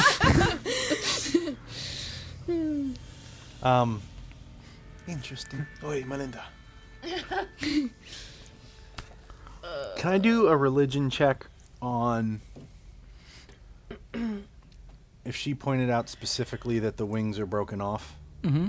Can I do a religion check again on what that would potentially mean? Sure. You were able to discern that yourself Oh. with the 12. Okay. She found the inscription with Right. the 15. Yeah, yeah. So roll your religion with wisdom. You can guide yourself. Think? Frick! Frick on a stick! 10! I don't know. There's something to this, especially if that's... in the mud. Yeah. Frick on a stick. It's not what I wanted to say, but this is a child show for children. But I didn't say frick on a stick. I don't know. There's something to that. Oh, well. Moving on. Can't be that important if it didn't come to me immediately. All right. You have this inscription. You have the statue standing in front of you with the arms out. And nothing else is in this room. Does anyone wish to inspect the door more closely? I want to look at her hands a little bit more and see if the one that's closed looks like it's like supposed to be gripping something. Go ahead and roll perception or investigation, your choice. I tell you what, trying to remember things is hard. Just saying. I suck at it. You did better. 15. The hand does look like it is not making a fist as if punching, but cupped in such a way where it is holding something. All right. Life begets life and opens the way. I guarantee those doors are locked. My assumption is we have to figure out how to open up that closed door. Just guessing. Our closed hand, which is holding a key to open the door. Again, just guessing. How does life beget life down here when there's so much death? And it's macabre. You're talking a lot. I'm not understanding what you're saying. I'm sorry, my brain's firing right now. Yeah. What I can tell you is it looks like she was holding what I would imagine probably to be some sort of weapon. Point of order, I'll make it clear. It looks like her hand is probably still holding something. It's cupped in such a way as the fingers are closed around something. It's not like open, like it's literally cupped around something. With the way her other hand was positioned. Yeah. Oh, time I out. thought So that this she one would is- have like a sword or something laying. Go within it. That's what I'm going with. All right. Does anyone want Explain to yourself. stick We their should put finger in something- there and we should see put if you something can in the feel open hand. something? Yes. She wants something. Yes, but life begets life and opens the way. What the hell does that mean? A lot of dead things down here. Shiza. Blood. I was just thinking. Well, not that morbid. Perfect, Lucky. There is power in blood. Oh, so she's still holding something. So, can you take a look at the door, see if there's any inscriptions with all of the languages you know? Yeah, I'll take a look and see what I can find. I'd actually like to look around the whole room, like the doors and the walls, and just like do like a walk around. So perception or investigation, your choice. Investigation.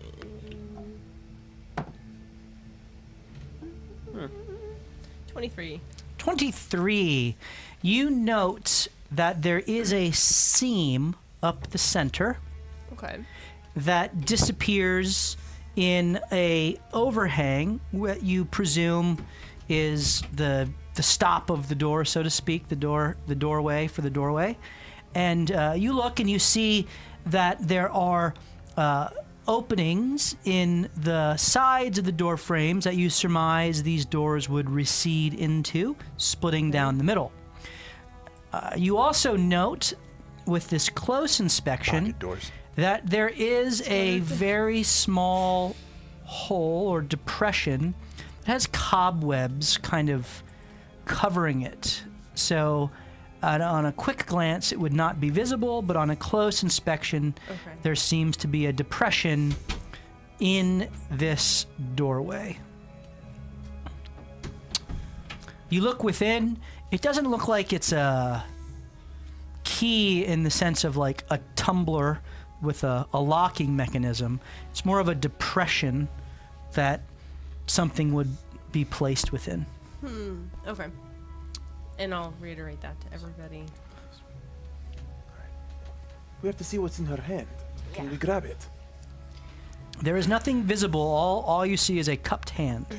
I think we need to probably put something in her other hand I for us agree. to be able to get whatever's out of her cupped hand. Like blood. All right. Well, we could try it. What if it's Why an don't we eye? try like a strand of our hair? Well, I think that we have some old dragon parts. Maybe we don't have to cut ourselves. Well, but we're not gonna get more of those, and we can just Yeah. make more blood. But the dragon is dead, right? That's true. So death begets death and darkens. So I Indeed. think it has to be living blood. What does beget mean? Let me ask that first.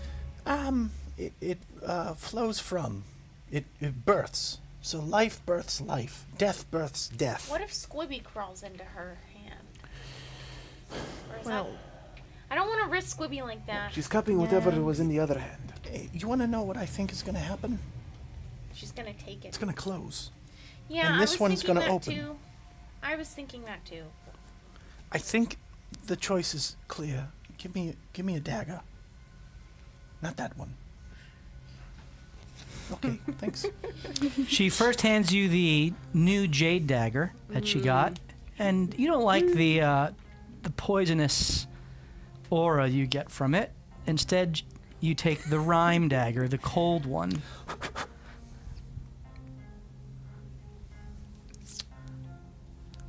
cut your hand.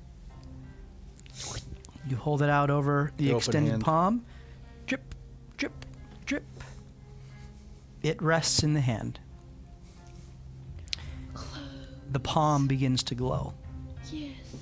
Blood. Light, Again? white. The blood seems to circle the hand, Blood of Oh. my blood. and then the hand closes We're crushed. impossibly quick We jump. for a stone hand. Well, yeah, most of the I time they have don't my move. hand underneath the other one. As it does, there is a flash of light at the wings as ethereal,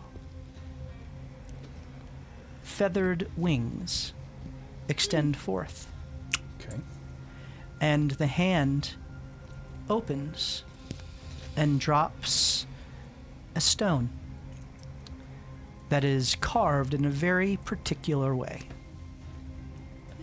Write this down. Write this down. The same as the depression. On the one side is a face.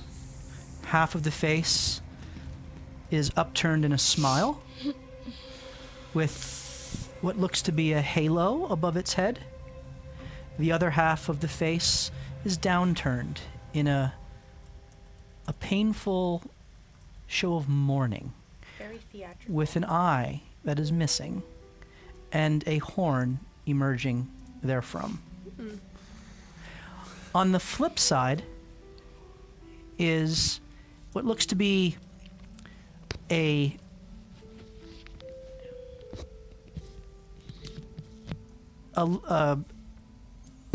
grouping of squares that are piled. Think of Minecraft, right? Square, square, square, square, like Like blocks? blocky kind of cubes that are, one is pointed out the farthest, then another one is a little lower, and then another one is a little lower. It matches the depression Okay. Okay. that you saw in the doors. I think I found the key. Fantastic. How's your hand? I'll be fine. Well, do we open the door? I don't see us This going thing back. is very creepy. Does it, is it heavy unnaturally or anything? Does it give off an aura? I You don't have your feel detect good. magic up. You don't see anything that's coming off of it. Okay. I just don't like what's on it. It has like a really creepy face where one half of it is smiling and it's kind of an angel face with a halo. And then the other half is almost like a mournful, devilish person with a horn, frowning, eyes. The eyes are gouged out like how the statues were. There's something messed up about this place. What is everyone's passive investigation? 10. 10. 11. 13. Passive investigation. Say it. 18. Oh my goodness. Ooh. That's great. Winnie, you get the distinct sense of a angelkin and a hazeborn Okay. being described.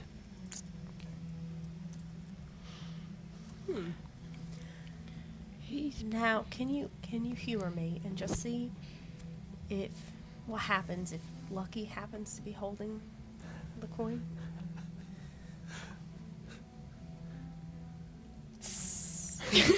Lucky, roll a d20. Oops. Wait, sorry. actually? Cocked. Roll a d20. Really? Yeah, just do it. You're going to roll great. Actually, no, wait. I want this dice. 14. Nothing happens. Okay. Well, thanks for trying anyway. It was like a coin. It begets life begets life. Time to go. Yeah. What? We're either going back through Creepy Hollow back there or... Can I see that? Do you actually just toss it to him? Roll d20. That would be awesome. Come on. Crit. Nothing happens. The stone glows gently in your hand. Okay, yeah. Interesting. And with it, you,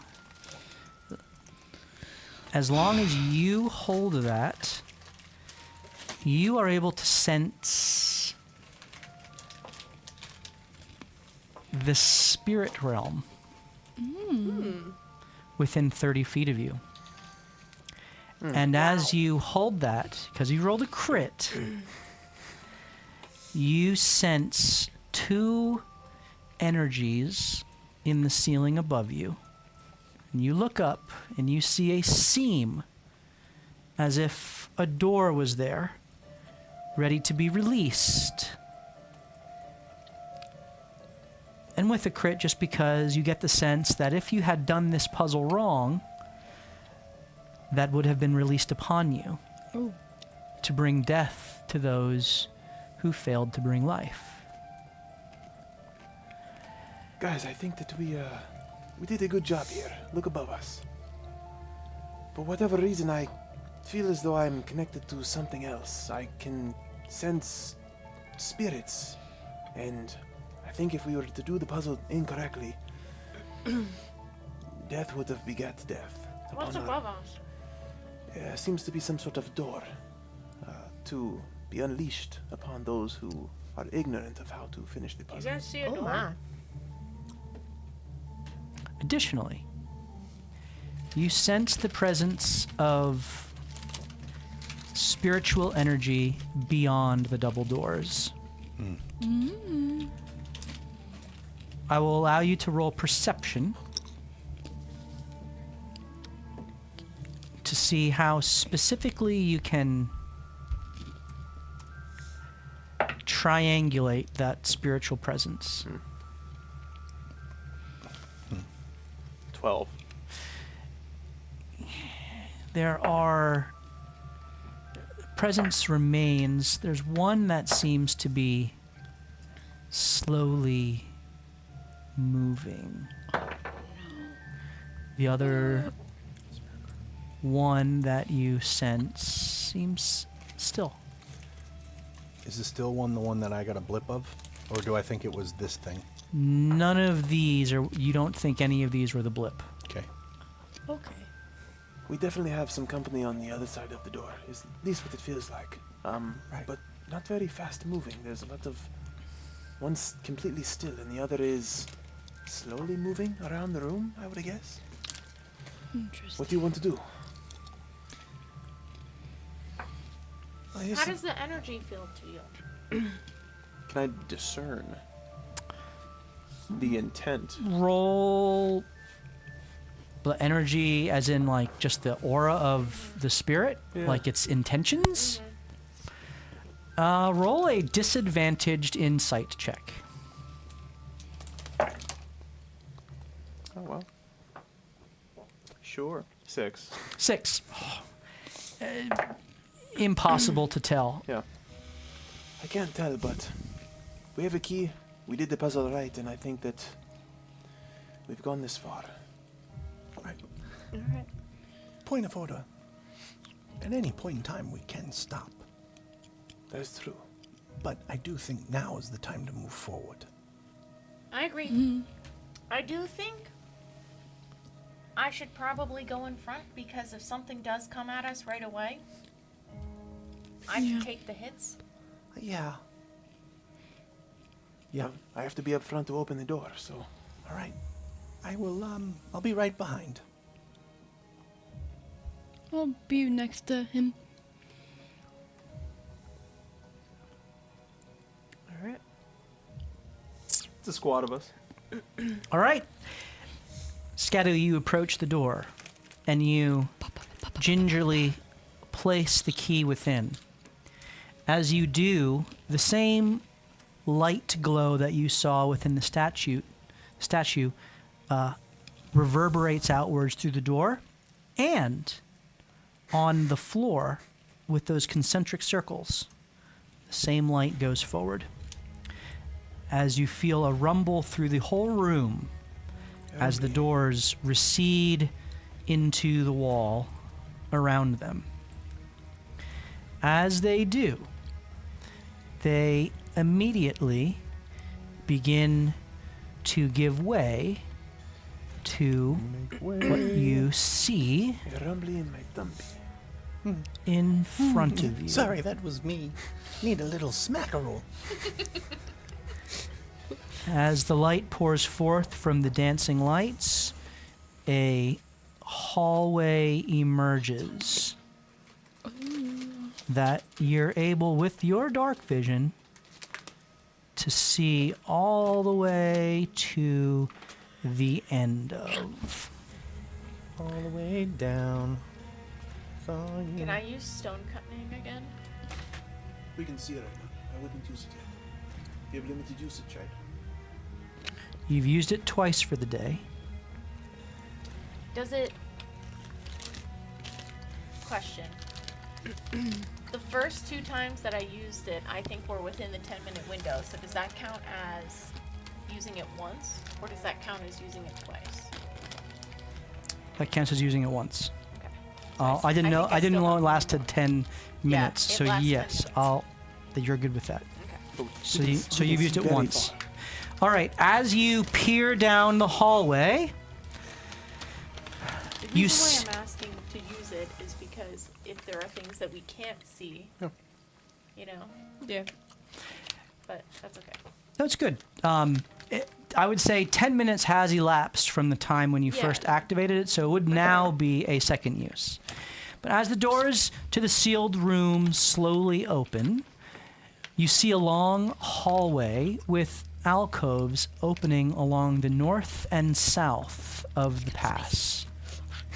Immediately to the north and south, you see 2 burial slabs. Oh.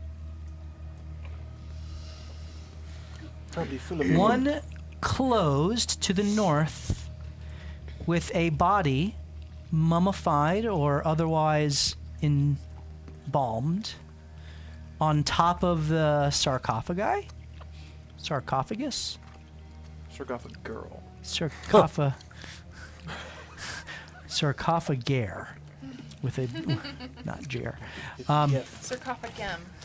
I don't know how to spell this. And one to the south opened, sarcophagy. disturbed, and what you think are debris, stone, collapsed around it. You'd need to specifically peer down that way to get closer. Beyond that, in the darkness, you see what looks to be some small, not full cave-ins, but just failing of the stonework in piles along the walls in different places.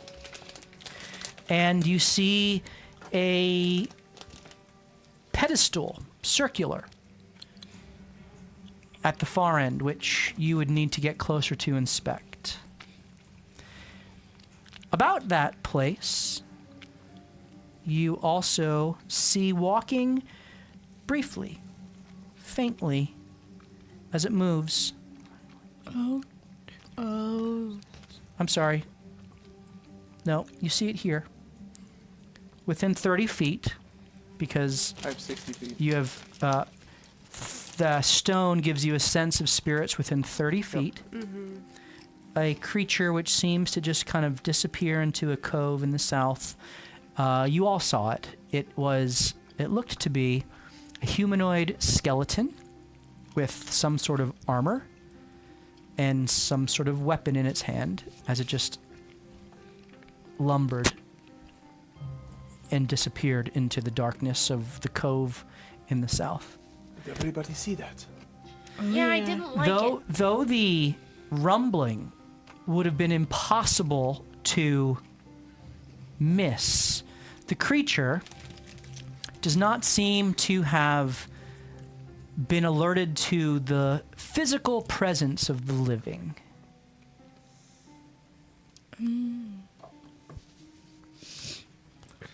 Tinsley, would you be able to see if there's more things moving around? I can't feel anything else with the stone. That is as far as you get with your 30-foot And I can't see anything within the invisibility. nothing in the ethereal here. It's around the corner. I'll check it out. Can I actually cast detect evil and good? You may. I forgot I have that too. That's a good pull there. This is a first level spell. Yes. As you cast Detect Evil and Good, there is a flash of bluish light that goes forth from Winnie. And it kind of starts in her hands as she traces a sigil, and when she completes the somatic and verbal component, the light flashes.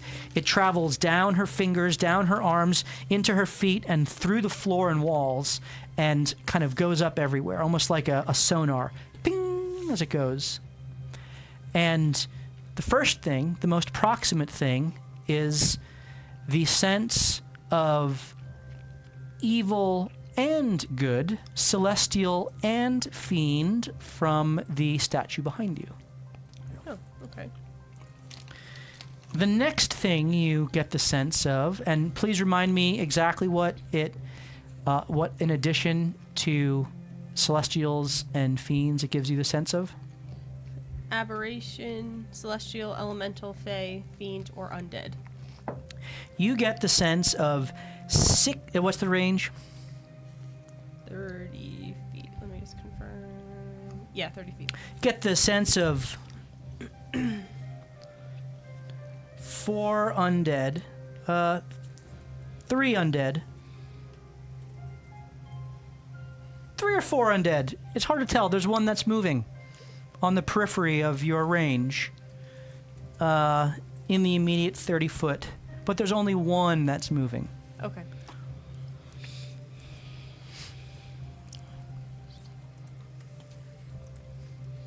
Are undead always evil? To your knowledge, yes. But you can roll religion or history, your choice. It's the same. 8. 8. These creatures are Womp womp. connected to the haze, children of darkness and death.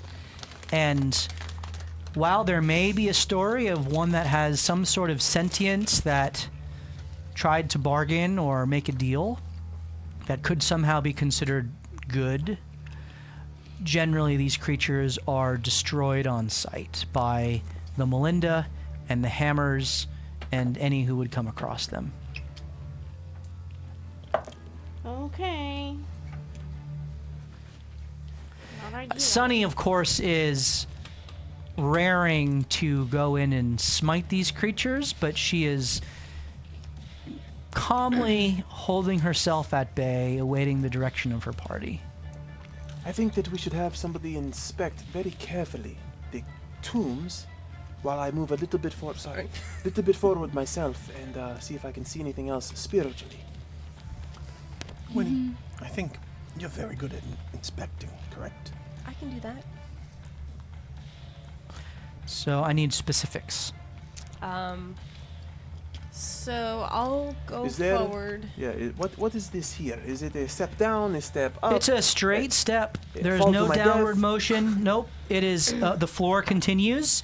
Winnie, you do immediately sense an undead lying on the sarcophagus to the north. It just simply seems to not have been disturbed or activated or made aware of your presence. Okay.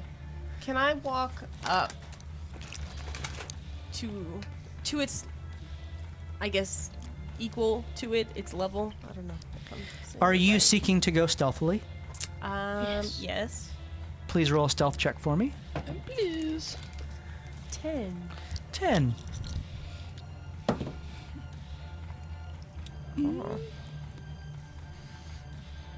You step up and you lean in towards the sarcophagus to investigate it? Yes. Please roll an investigation check for me.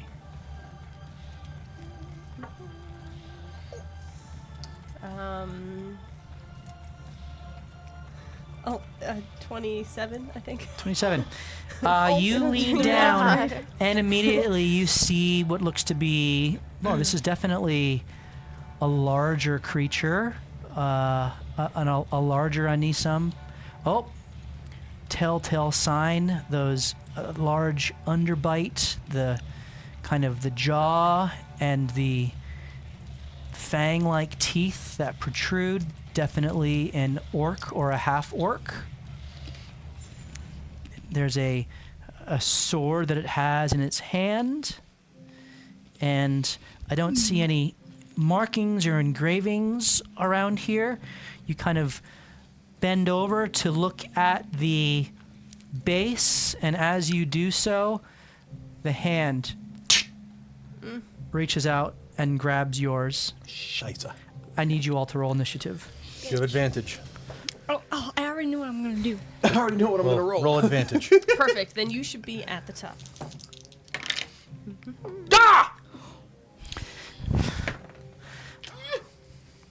All right, I'm going to roll for Sunny. Ooh. I like that. I'm going to roll for Lyra. Oh, wow. And I'm going to roll for Tavi. This isn't looking good for us, guys. He rolled high. Yeah. Those are the dice he's going to use to hit us, too. Yeah. Dude. Sunny, Tavi. Up there, that's good. Did anyone else roll above a 20? Okay.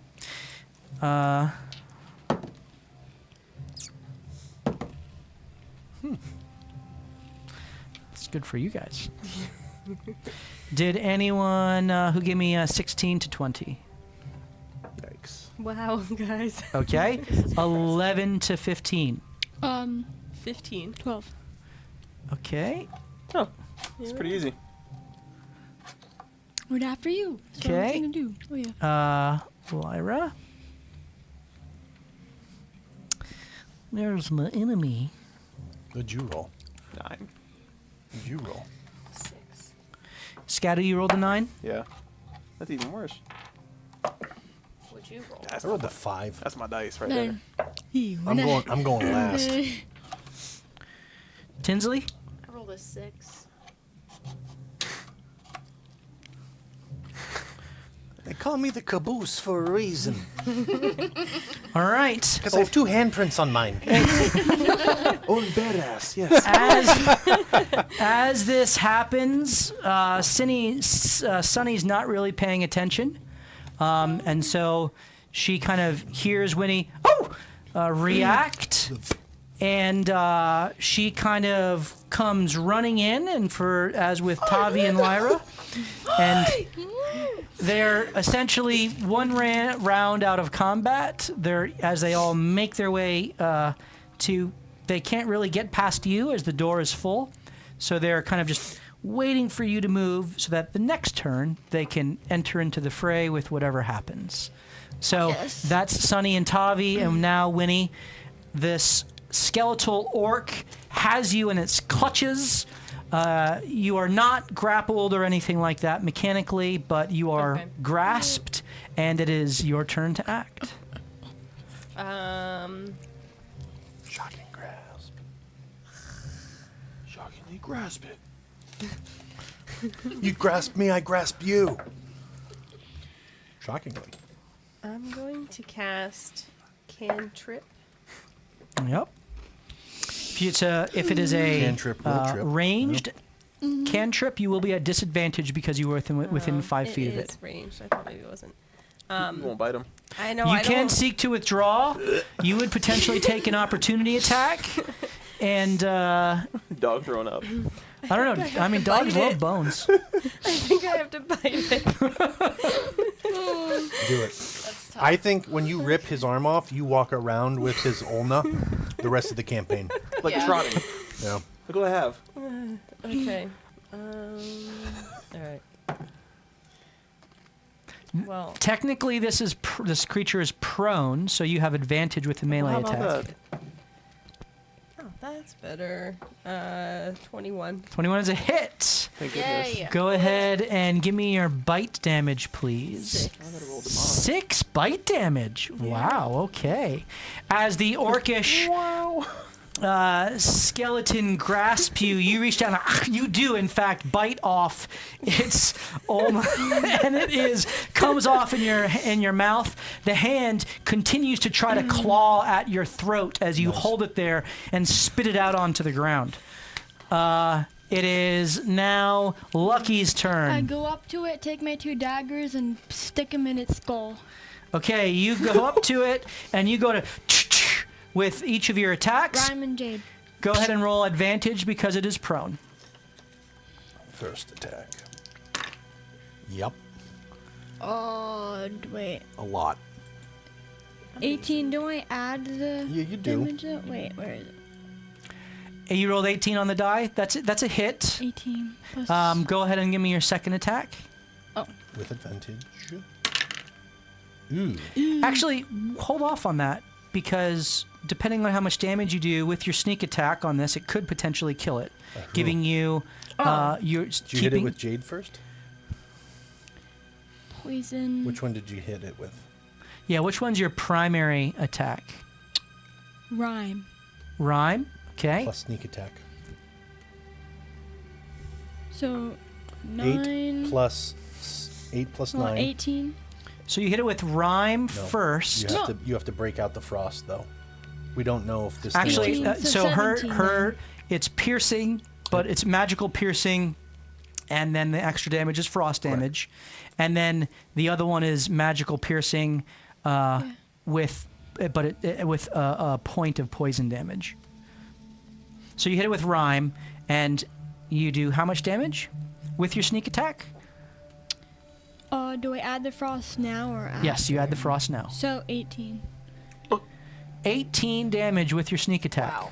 Yes. Okay, as you do that, the skeleton's face, you just smash right through, and the frost goes forth into the skull, flash freezing it, and then as you pull it out, the entire skull just collapses in on itself, and the creature, the skeleton, which was wrestling up, trying to get up quickly and reaching for the sword, just goes limp, and the bones just fall apart, and what was being held together by whatever spiritual energy was there seems to have been released and dissipated and is no more.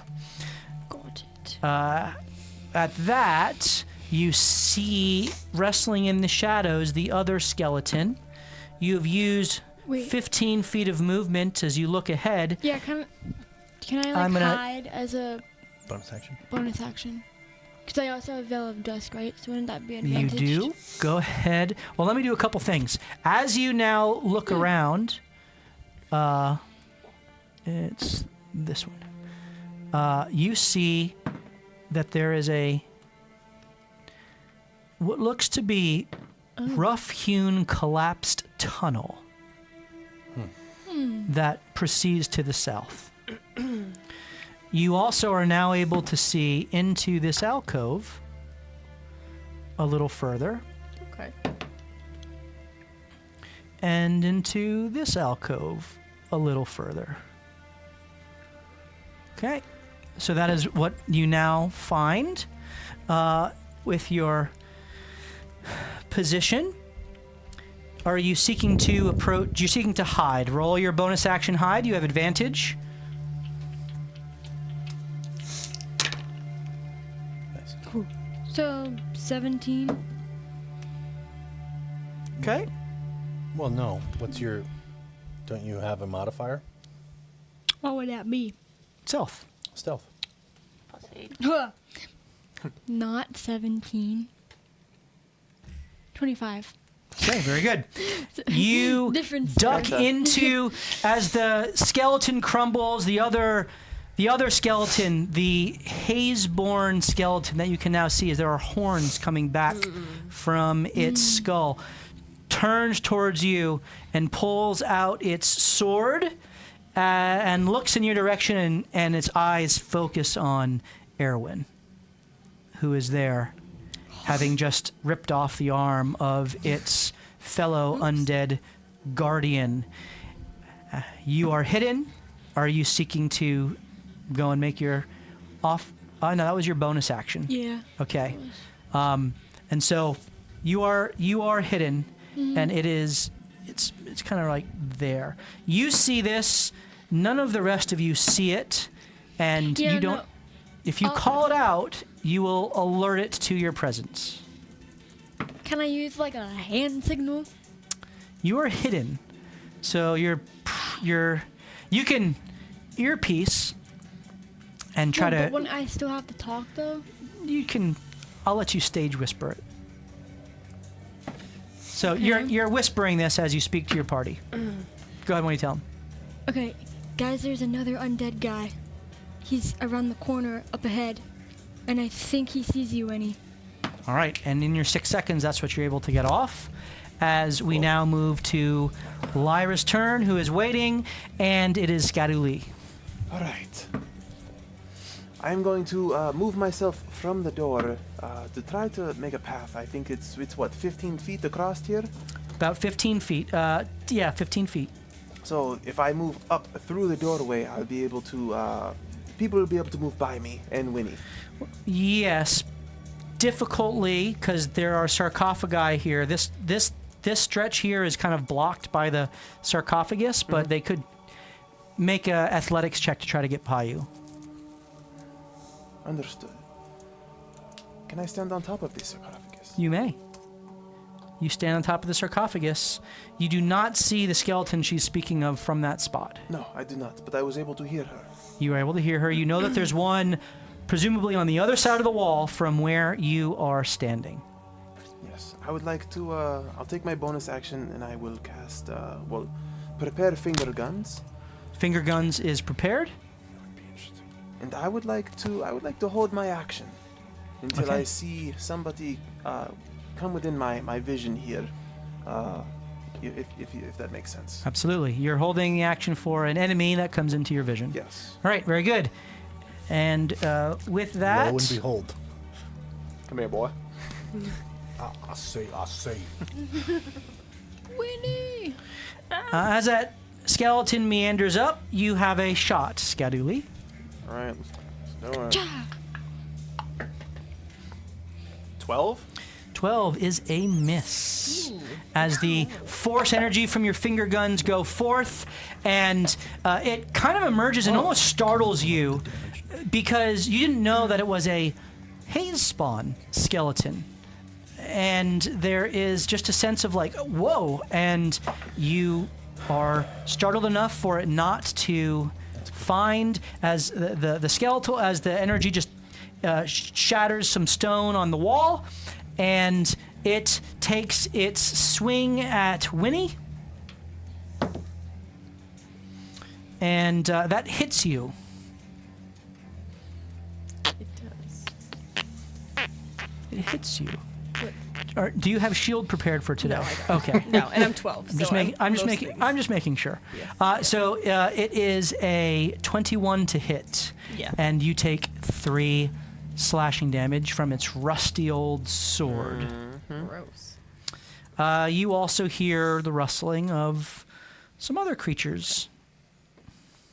Damn it. Which you don't see. That's the one that you see. Okay. It is now Tinsley's turn. I rage. You are raging. And I step forward to the skeleton that just attacked Winnie. Did you rage? Yeah, I just raged. Yep. Rage initiated. Thank you. Yeah, where's the gas? Play huh? your freaking character, man. Sorry, everyone. I'm a disappointment. Yeah, so I step forward, and internally I'm just like, "Don't touch my friend!" And then I take my battle axe with both hands, so to try to topple this mofo, and then I swing from the top and try to slice straight down. All right, make your attack. Do it. As you rush up 10 feet, seeing Winnie being struck, you bring it overhead, top down, striking it in the head with a 23, clearly hitting. How much damage do you do? 12. Nice. 12. As you miss the head, but hit it in the shoulder blade, lopping off one of its arms, the arm not carrying the sword, shearing several of its ribs, and carving out a large portion of its femur as it wobbles, catches itself, and is just trying to take Has to one make more a- jab at make a Winnie saving throw? as it goes. But I need to make a saving throw. Is that what topple? The topple? Yes. Con saving throw. That is a 17 on the dice. Yeah, that'll do it. I'll make sure that their con is so it's 19 total. Yeah. Yeah. So he catches himself and does not fall under the force of your blow, but does not look like there's much left holding him together, as there is additional rustling going on Can you do a bonus action? elsewhere. Or did you already It's do your that? rage, is your My bone. rage. Oh, Okay, it is now back to the top of the order as Sunny looks in and... What about me? Did I skip someone? I'm all the way down. Oh, yeah. Laser. Eliezer. Laser, you are up. Laser face. I am going to cast Sacred Flame on the one that just got half his body lopped in You half. may. Dex save by you. 14.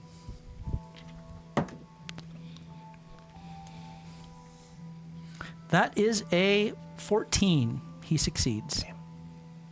I suck.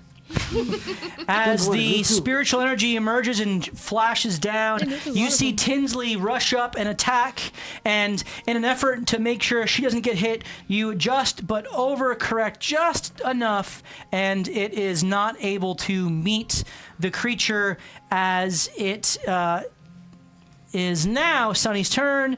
Sunny holds... She doesn't have any ranged attacks, does she? She has a javelin. She holds her javelin because she doesn't want to hit Tinsley, who's right in front of it. So she holds an action for a clear shot. And Tavi similarly holds his chakram because he doesn't want to hit anybody for a clear shot. And it is now Winnie's turn. Bite again. Take another femur. Or go for the radius this time. Humorous. You know? If you only gone, the radius is still there. Yeah. You just start collecting. Yeah, I'll do that. We'll All make right, our make own. your bite attack. This time it's a straight roll, no advantage. Man. That first bite roll's great. 6 snaps at you, dodges out of the way, and you are unable to meet it as Lucky now emerges from the shadow. Your friend is there being accosted by a skeleton. I'm going to add it with my rhyme dagger. Go ahead and make your attack. Is it still advantage? It is or no? advantage No. because of your sneakiness. Underestimate my sneakiness. Very, very sneaky. Which one do you attack 20. with first? One She said rhyme. rhyme. 21 is a hit, and is it that? It's 19.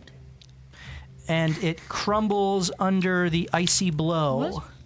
as the 6 plus 13. the rhyme added that. effect goes forth, attacking. And then that and would be Weren't you attacking?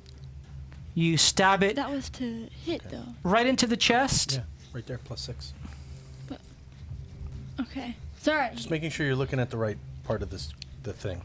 Yeah. You were trying to hit it, right? You weren't trying to stealth. Correct? Was it?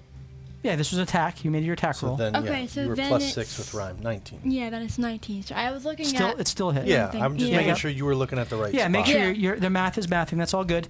It crumbles under the icy dagger's bite as the ice goes forth, brittling the bones and finishing off what Tinsley started.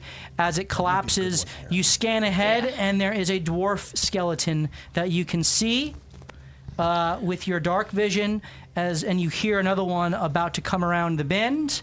You've used basically 5 feet of movement. You can approach any of the others if you care to make another attack.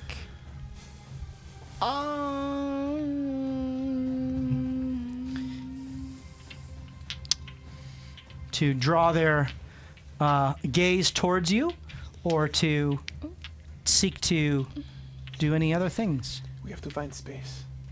Yeah. I mean, I guess I could move forward, but You can move forward. is Lyra coming through the door? They are all There's not holding enough their holding their action at range. They cannot. You are all So they can't. bunched ahead of them. I guess I could hide again. Good choice. Good Okay, choice. you just take the hide action Yeah. Back into the alcove. back into the alcove. Yep. All right, roll a stealth. Advantage though.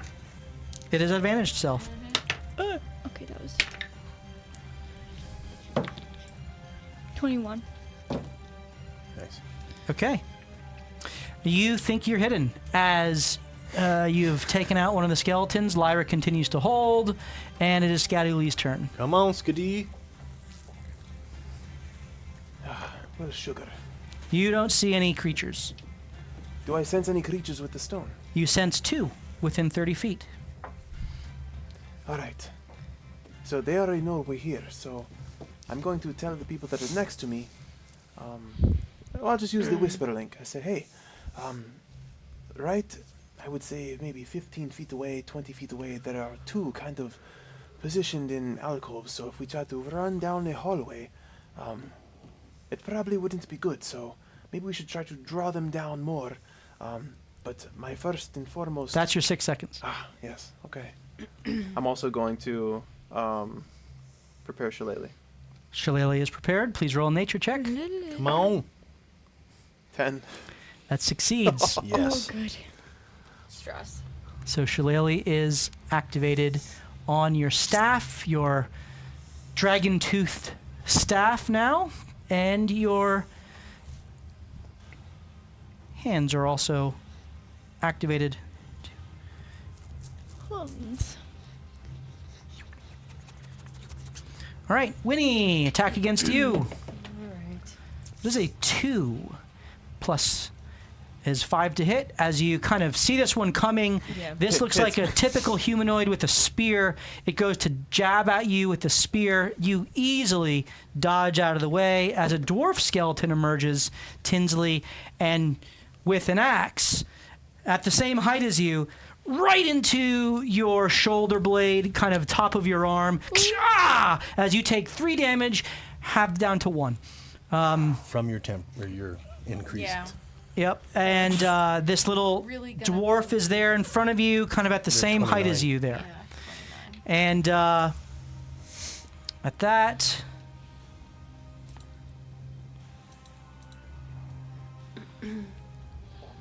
Damn. So.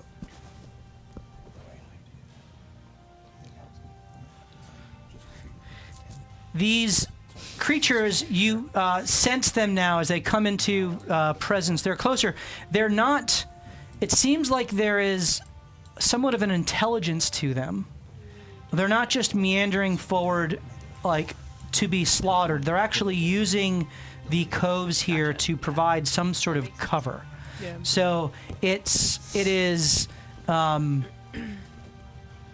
They don't seem to be mindless, even though they are They're undead. controlling the space. All right, it is now Tinsley's turn. I was like, that wasn't very nice. Please. Are you glowing while Yeah. you're raging? Okay. Like always, I'm glowing. Okay, I'm going to try to They're pretty close together. cleave this. You can cleave both of them. They are within 5 feet of each Nice. other.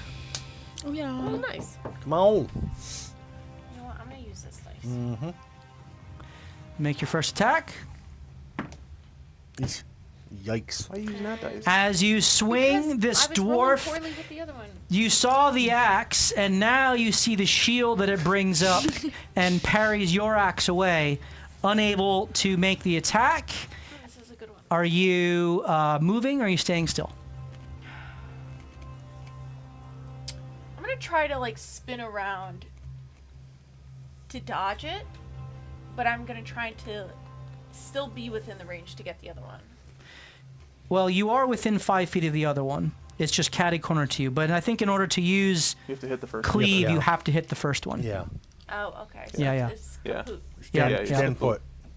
So at this point, it's a bonus action or movement. Stamen. You're tanking. You're standing your ground there. Yeah, I'm All gonna right. stand my ground. Very good. As the other enemies, I've already moved them into position, and it is Eliezer's turn. All right. I am going to use my magic initiate entangle. Okay. I'm going to capture the 2 frontliners, and it's What- 20 feet back. Okay. First, I need you to roll Okay. Oh no, you have that. I have it. Yeah, yours. That one you already have that. Yep. So go ahead and roll your entangle with. Nothing to roll. I know, but Oh. it's hold the phone. Okay, it's 20 feet. Yeah, I can cast it up to 90 feet, and it's a 20-foot cube. So I want to capture the 2 that are there back towards where down the hall, not encapsulating our people. You know what I mean? Yeah, 20-foot cube. So right around there. Yep. All right. You are able to place this in this space. Anyone who enters into it has to make the save, Other than me, yeah. other than you. So your friends have never seen you cast this, so you may want to give them some instruction. Going to. That's why cast it quickly. They would see unnatural verdant growth come from the ground and start almost like hands grasping at anything that it can get, trying to get wastes, and it's tall. And I'd go, "That's me! Don't walk into it!" Right. And so basically at the outstretch of where they are, and actually it's impossible to get them in it and not lucky. Oh, She is strong. That's okay. Wait up. Actually, let me quick read how you can make Strength saving throw. strength.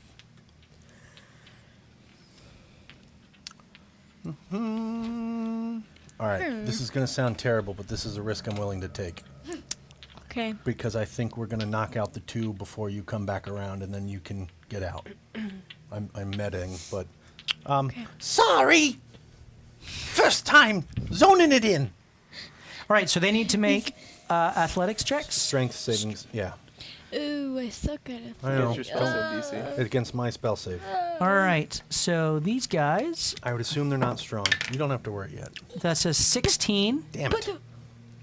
on dwarf What'd you get? A crit. Nice. and a 12 on humanoid. Fail.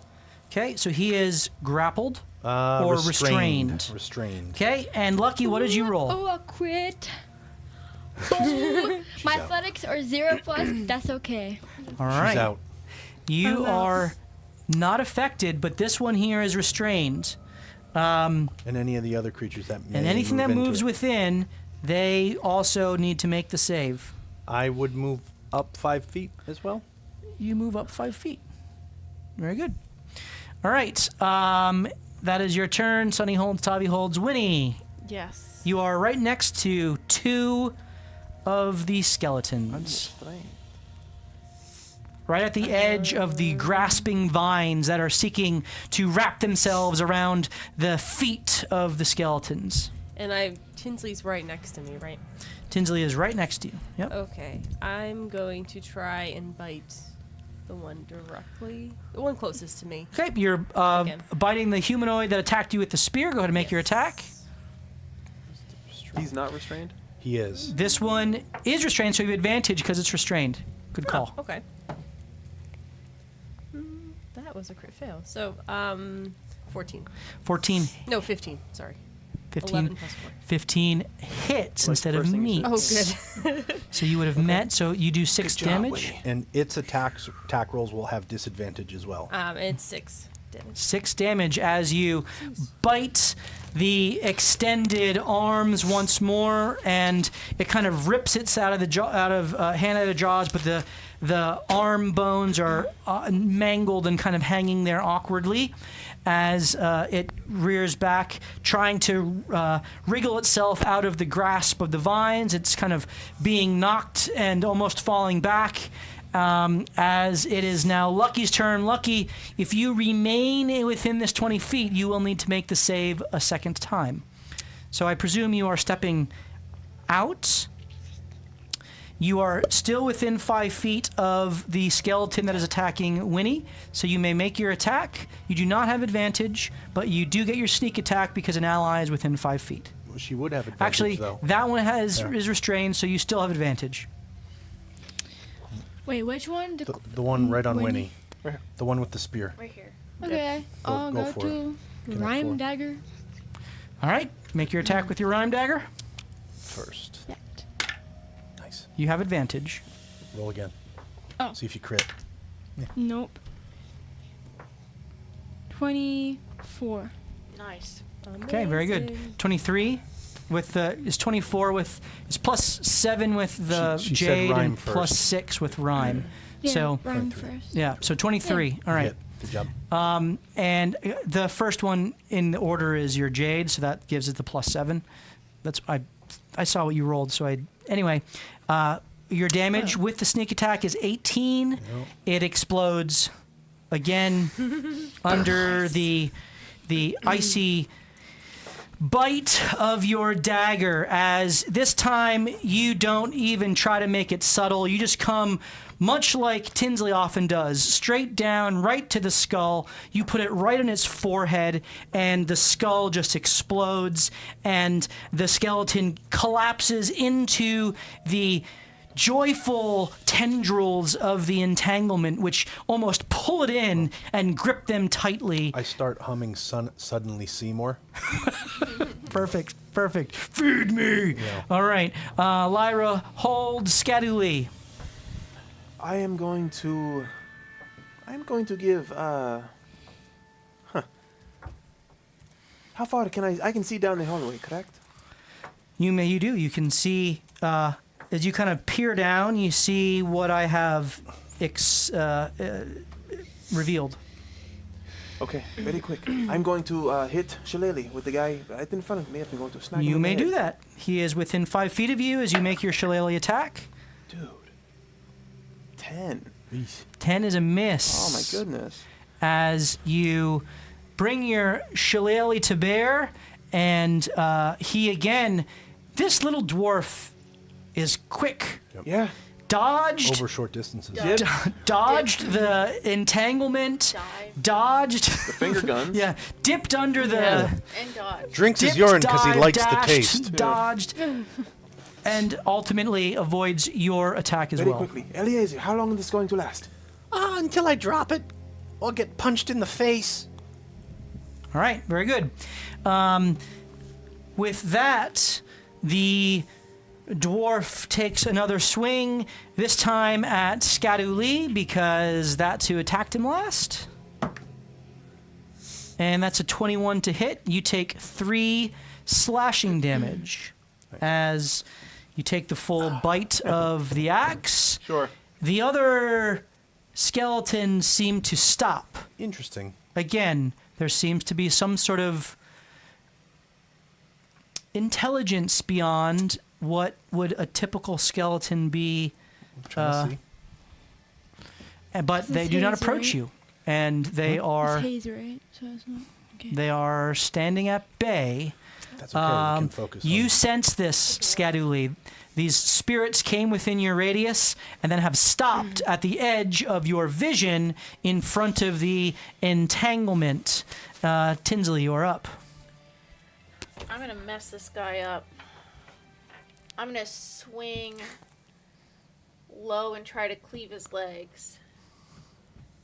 Or not cleave his legs, but topple him with my Sure. great Go ahead and make your attack. Ah, kill him. axe.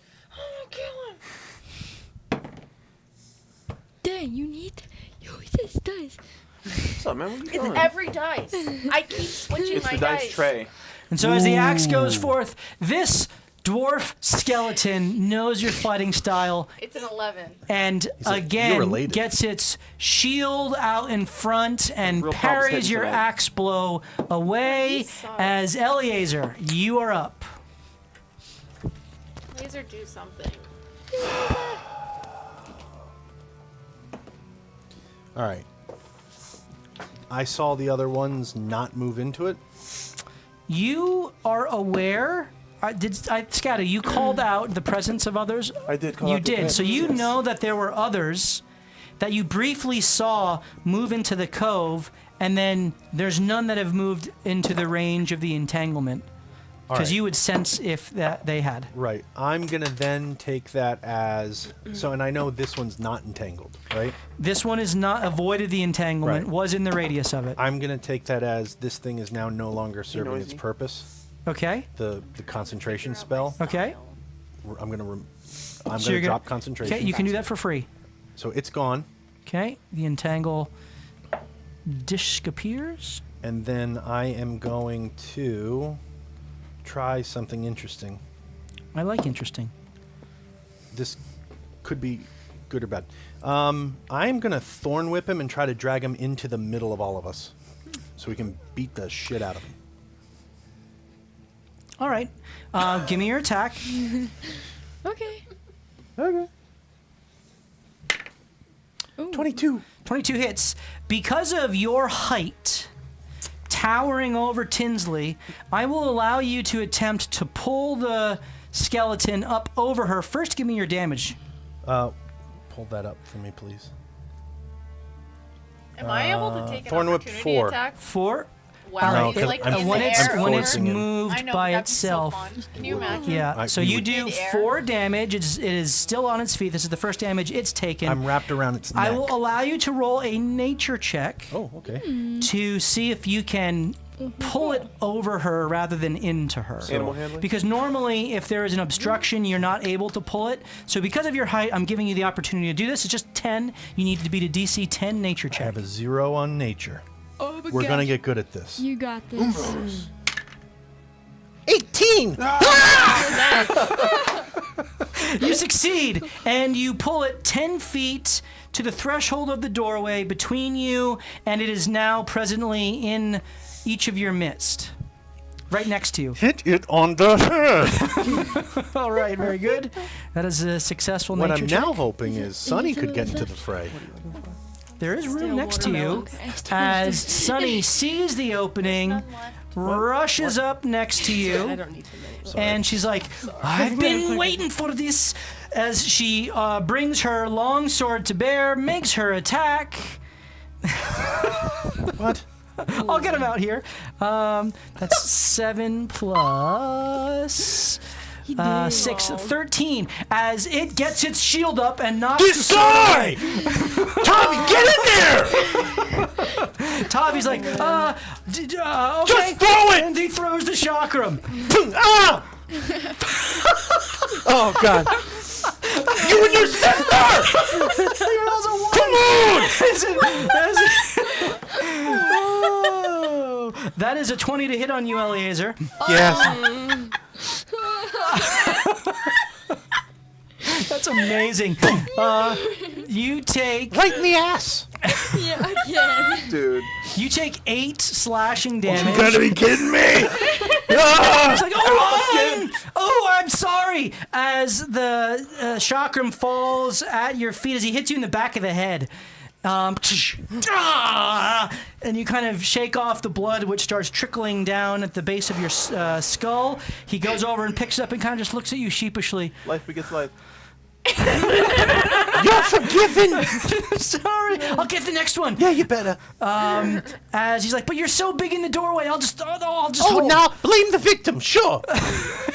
Sorry, I'll try to be better. As he throws his offhand attack. Hits me as well. Oh gosh. Please do. That'd be hilarious. That is an 18 to hit. This one does hit, as God. he does 8 damage to The bad guy. the bad guy, Nice. we go. Yes. and does get a chakram hit in there.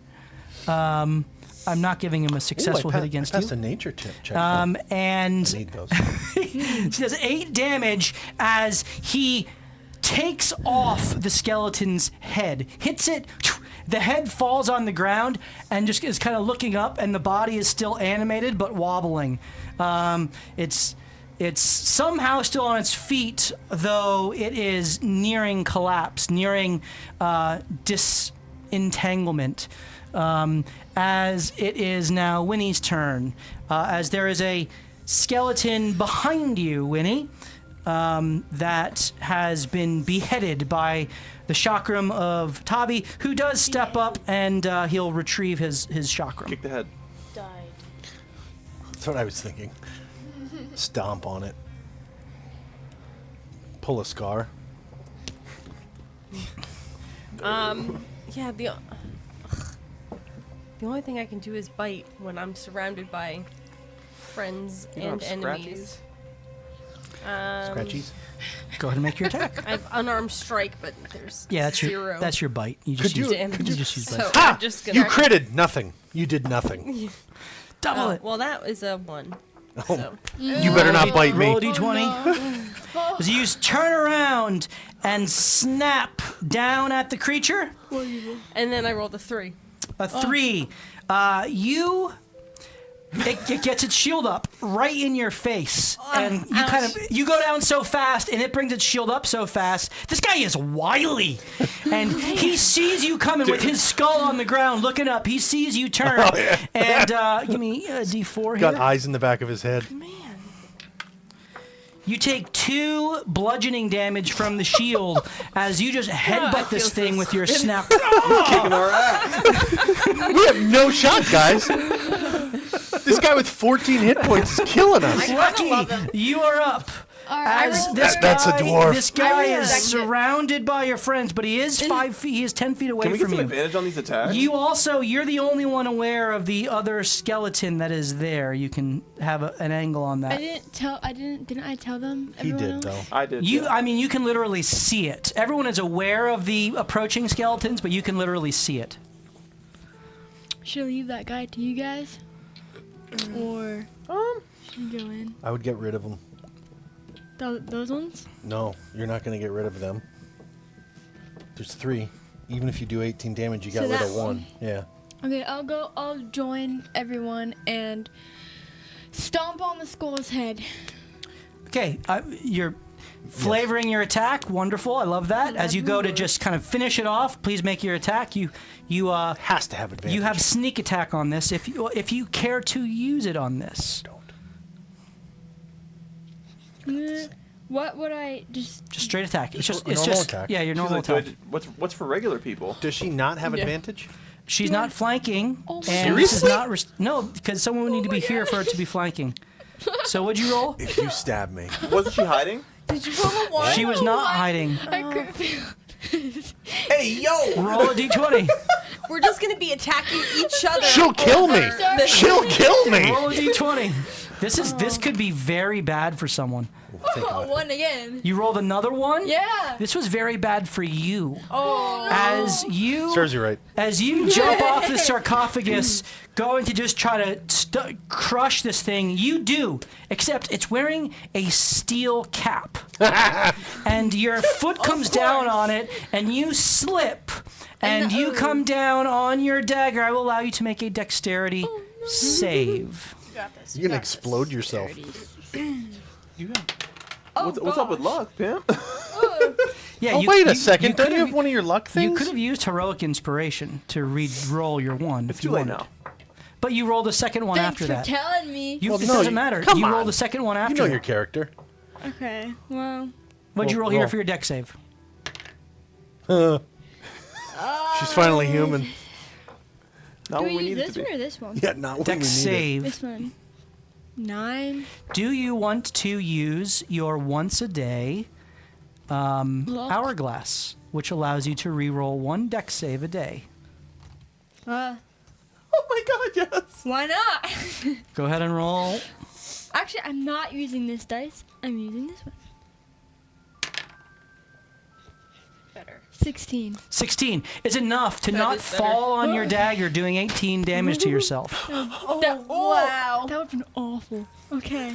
Yeah, you would have chose to sneak attack yourself. But you do fall prone. You have enough movement to stand back up, which is essentially half of your movement speed. But that you do still have a bonus action if you care to make a second attack. Apologies. Stab him. Go for it. Yeah. Go ahead and make your second attack. You still, Stab it's still just a straight roll. This is with Jade. Because you used rhyme first and missed horribly. You. So, plus 22. That, Thank you. okay. As you hit with 22. Jade, it's interesting. No! The poison damage. No! Just go back. Poison Dwarves have damage has resistance no to poison. effect. It is immune to poison, But does it still do some damage? but it does take this piercing damage. Oh, thank goodness. And Okay. you Does it die? pierce through into its skull and then slash through its ankles as it Yes. collapses in That on means itself, It's literally in your bones. Fine. and it is It's not. gone. It's not anything about the skin. All right. But you did learn, importantly, that these skeletons are immune to poison, and you imagine perhaps other undead creatures would also be resistant or immune to poison. Yeah. All right. Lucky, you moved. It is now Lyra's turn. She sees no one. She gets into a better position to be able to see through all of her friends who are blocking the way. Scaduli, you see no one, maybe, possibly roll perception. What does that mean? 12. 12. Nope.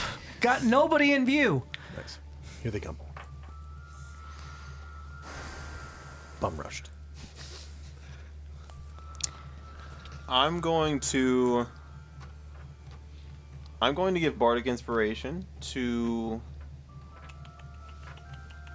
Tinsley. Tinsley, you are bardically inspired. That is a d6 that lasts 10 minutes. And I am going to, as level 3 now, when I give Bardic Inspiration, I can invoke the ability to teleport. And I am going to do so at this moment. This is your special moon ability. As a druid of the moon, you now, finding yourself in shadow, are able to teleport to anywhere you can see. You have to be in shadow to do so, right? Or is it when you cast Bardic Inspiration? Just when I cast Bardic Inspiration. So the shadow doesn't matter. Yeah. Go ahead. Inspired So Eclipse. Can I teleport or you teleport? Not yet. Not yet. In the future, 14. in the future, he gets there. 86 cool. years from now. He's got super battlefield command now. Where are you seeking to teleport to? So here. how far can I can see Catty Corner to where I am, correct? Or You kitty can corner. see Caddy Corner, and you know this hallway, so that's basically. And I know you don't see anything here. Yeah, I don't but see you- the you people, can- but I know that they're there from the stone. Correct. Okay, so I would like to position myself on this corner, Okay. and I'm also invisible. Bold move. Bold move. What is You it, are what is invisible. what does it look like when you disapparate? Yes. So I cast the Bardic Inspiration on Tinsley, and then from there I throw my staff on my back, I grab the bottom of my coat, and I wisp it up and away, with a little jump of course, and then everything sort of spins up into the ceiling. As you watch Scaduli just So dramatic, disappear, that one. and Scadu, you, when you reappear here, are invisible to everyone for the rest of this round until your next turn. Do I see him? Cool. You see him Cool. as he remains in the ethereal plane. just do this. He lands on his feet with a flourish, and there's a self-satisfied smile as he just, wow, that worked. Okay. Has he tried his new trick? You are invisible. They do not know you're there as they Key. rush in. As the wizard continues to tank at the front of the line. I'll be gracious. Two of these attacks are going against you, Tinsley, and one against you, Winnie. Okay. Winnie first. That is a 13 to hit. Yep. Shield would have been useful in that one. That's 3 Yep. damage to you. Now the first against you, Tinsley. That's a 21 to hit. Oh, That's 1 damage to you. Second attack against you. That's a 14 to hit. It meets.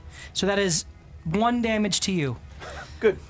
So you take 2 damage as the skeletons come out. They're sword and board, short sword and shield, as they both slash at you, and you are caught off guard because your back was facing the dwarf, and as you turn, they're almost right in your face, and you try to get your axe up to block it, but you're pummeled. Similarly, Winnie, you don't even turn around. You just feel the sword meet your back as you turn, and there is a skeleton facing you. So we have the final 3 skeletons. Skadu, that you sensed, that you sense within this space here. You sense no other spiritual energy, as it is now Tinsley's turn. I'm gonna cleave these 2. Cleave away, Meryl. Yep. And I'm gonna do like a flip over the first one. So I'm going to like take my great axe, go over, flip over his back, and then turn around and try to slice the other one in half. All right, go ahead and make your attack. Ooh, that is 18 plus 6. That hits. How much damage does that do? 12, right? 11. 11. Excellent. And now you may make an attack against the second. There we go. Okay. That is a 20. No, 18. Sorry. 18 is also a hit. And so both of those take the damage of your cleave as your axe cuts cleanly through both of them, essentially just cutting out the rib cage of each and nearly severing the spinal column. But they are able to kind of ricketily they stay intact as the bones are shuddering under the weight of your blow. As Eliezer, we get to you. Yeah. Would you let me walk up and pick up Winnie and put her behind me so I can swap spaces with her? Is that going to be your action to do that? I'm first. Would you allow me to do that as a free action? No. Okay. Always cramped. All right. You step up, and I would allow you to make an athletics check to pick her up and move her. Since she would be moved out of the threatened radius of the enemies, it would not induce an opportunity attack, but it would be your action to do so, to basically move her away and behind you. You would be free to step up to that space if you wish. Yeah. All right. If they're still standing, but I'm going to instead Sacred Flame the middle one that got hit. There's a failure. How much damage? It's 4, but I'd imagine it's doubled. Not doubled. Interesting. 4 radiant. But that is still enough to explode him with the radiant energy and 1 less skeleton to contend with. That's your turn. We get back to the top of the order. Sunny can't get through. Tavi doesn't want to risk throwing anything again. And Winnie, it is your turn. This one looks shaky. This one is still raring to go. all right. If I don't want to use one of my level 2 spell slots, but that's like the only thing I could do that could maybe get them both. But I feel like it's not worth yet. it. Don't do that. Please go This ahead. is like level 1 Please of do it. an 8 Please. level Which dungeon. apparently we're really struggling here. Resource management. So I'm going to try and bite the one in front of me again. Bite him! Bite him! Now I'm just like mad that I can't get a grip. I Go ahead think and make your attack. you should be collecting You bones. become addicted to the bone. 11. 11 is not enough as the skeleton kind of parries your snout Table's just not doing it. and doesn't let you get into any of its exposed bones. Lucky, you are up. And I tested this out so many times beforehand. I was like, Well, all right, do the nothing one- below an 8. I That- rolled like 3 crits We today. just You go up attack. next to it, yep. Literally no reason. And I'll take my. You're going for the one against Winnie or the... Which one?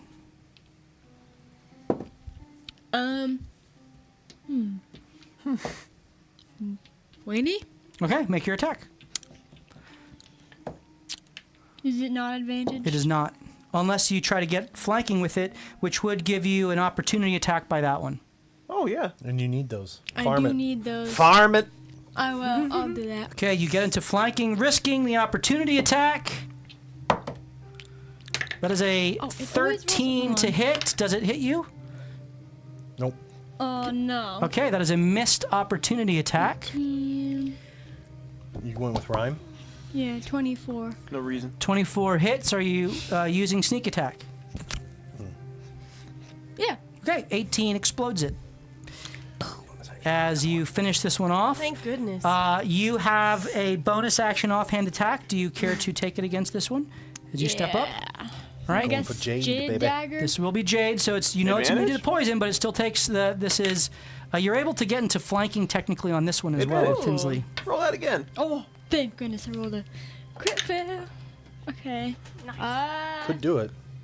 17. Hits. Nice. As you rush through, damage on that and one. with a swift slice Actually, it that doesn't. you dodge the first attack, and then kind of in behind you, you explode the skeleton in front of Winnie, and as it explodes, you whirl around, taking out your other dagger, and bring that down Love it. into the back of the other skeleton that you just dodged, and that one too gets, this time you finish what Tinsley started, slicing through its spinal column as it just collapses in on itself, and you are out of combat. Heck yeah. Yay! For now. Finish off this lot. And as in your invisible presence, Skaduli, you kind of look around as combat ends, and you take 2 steps forward, and you feel the presence of a spiritual force hovering Pedestal. above the pedestal. Oh, no. You look out, and there are eyes looking directly at you in the ethereal plane. And that's where we're going to end tonight's episode. You gotta watch her. Yeah. Oh my goodness. We gotta watch her. Okay. Someone who's looking. That was a Well lot. done the tonight, voyeur. crew. Yeah. You guys cleared out the first map of this little dungeon crawl. Pretty easy. Yeah, no Well, big I deal. want to go back and inspect Easy. some of this. Yeah, I presume that next Little, session we will Yeah. I don't know what kind of steroids that You need some. Or Dwarf was on. get some of that He DNA. must have an undead What squirrel trend friend that was he trained him. taking? Yeah. yeah. Squibby's like, Uncle Frank? Well, we hope that you enjoyed this combat. They are in a combat-heavy little dungeon crawl here. After having done several role-playing sessions, we're now going to switch over to a classic dungeon crawl, and we'll see how far they can go. I've told them that this dungeon is made up of many maps, and we'll see how much adventuring stamina they have. But we appreciate you being here, and we hope that you, if you liked, will let us know by doing all the things that help with YouTube, like share, comment, subscribe. Come back when we actually put the video up, and like that again. And we hope you share it with your friends, but we most of all hope that you come back next Tuesday night, starting at 7:30 Eastern Standard Time, when we're going to continue to loot, die, and repeat. Have a great night, everyone. Cheers.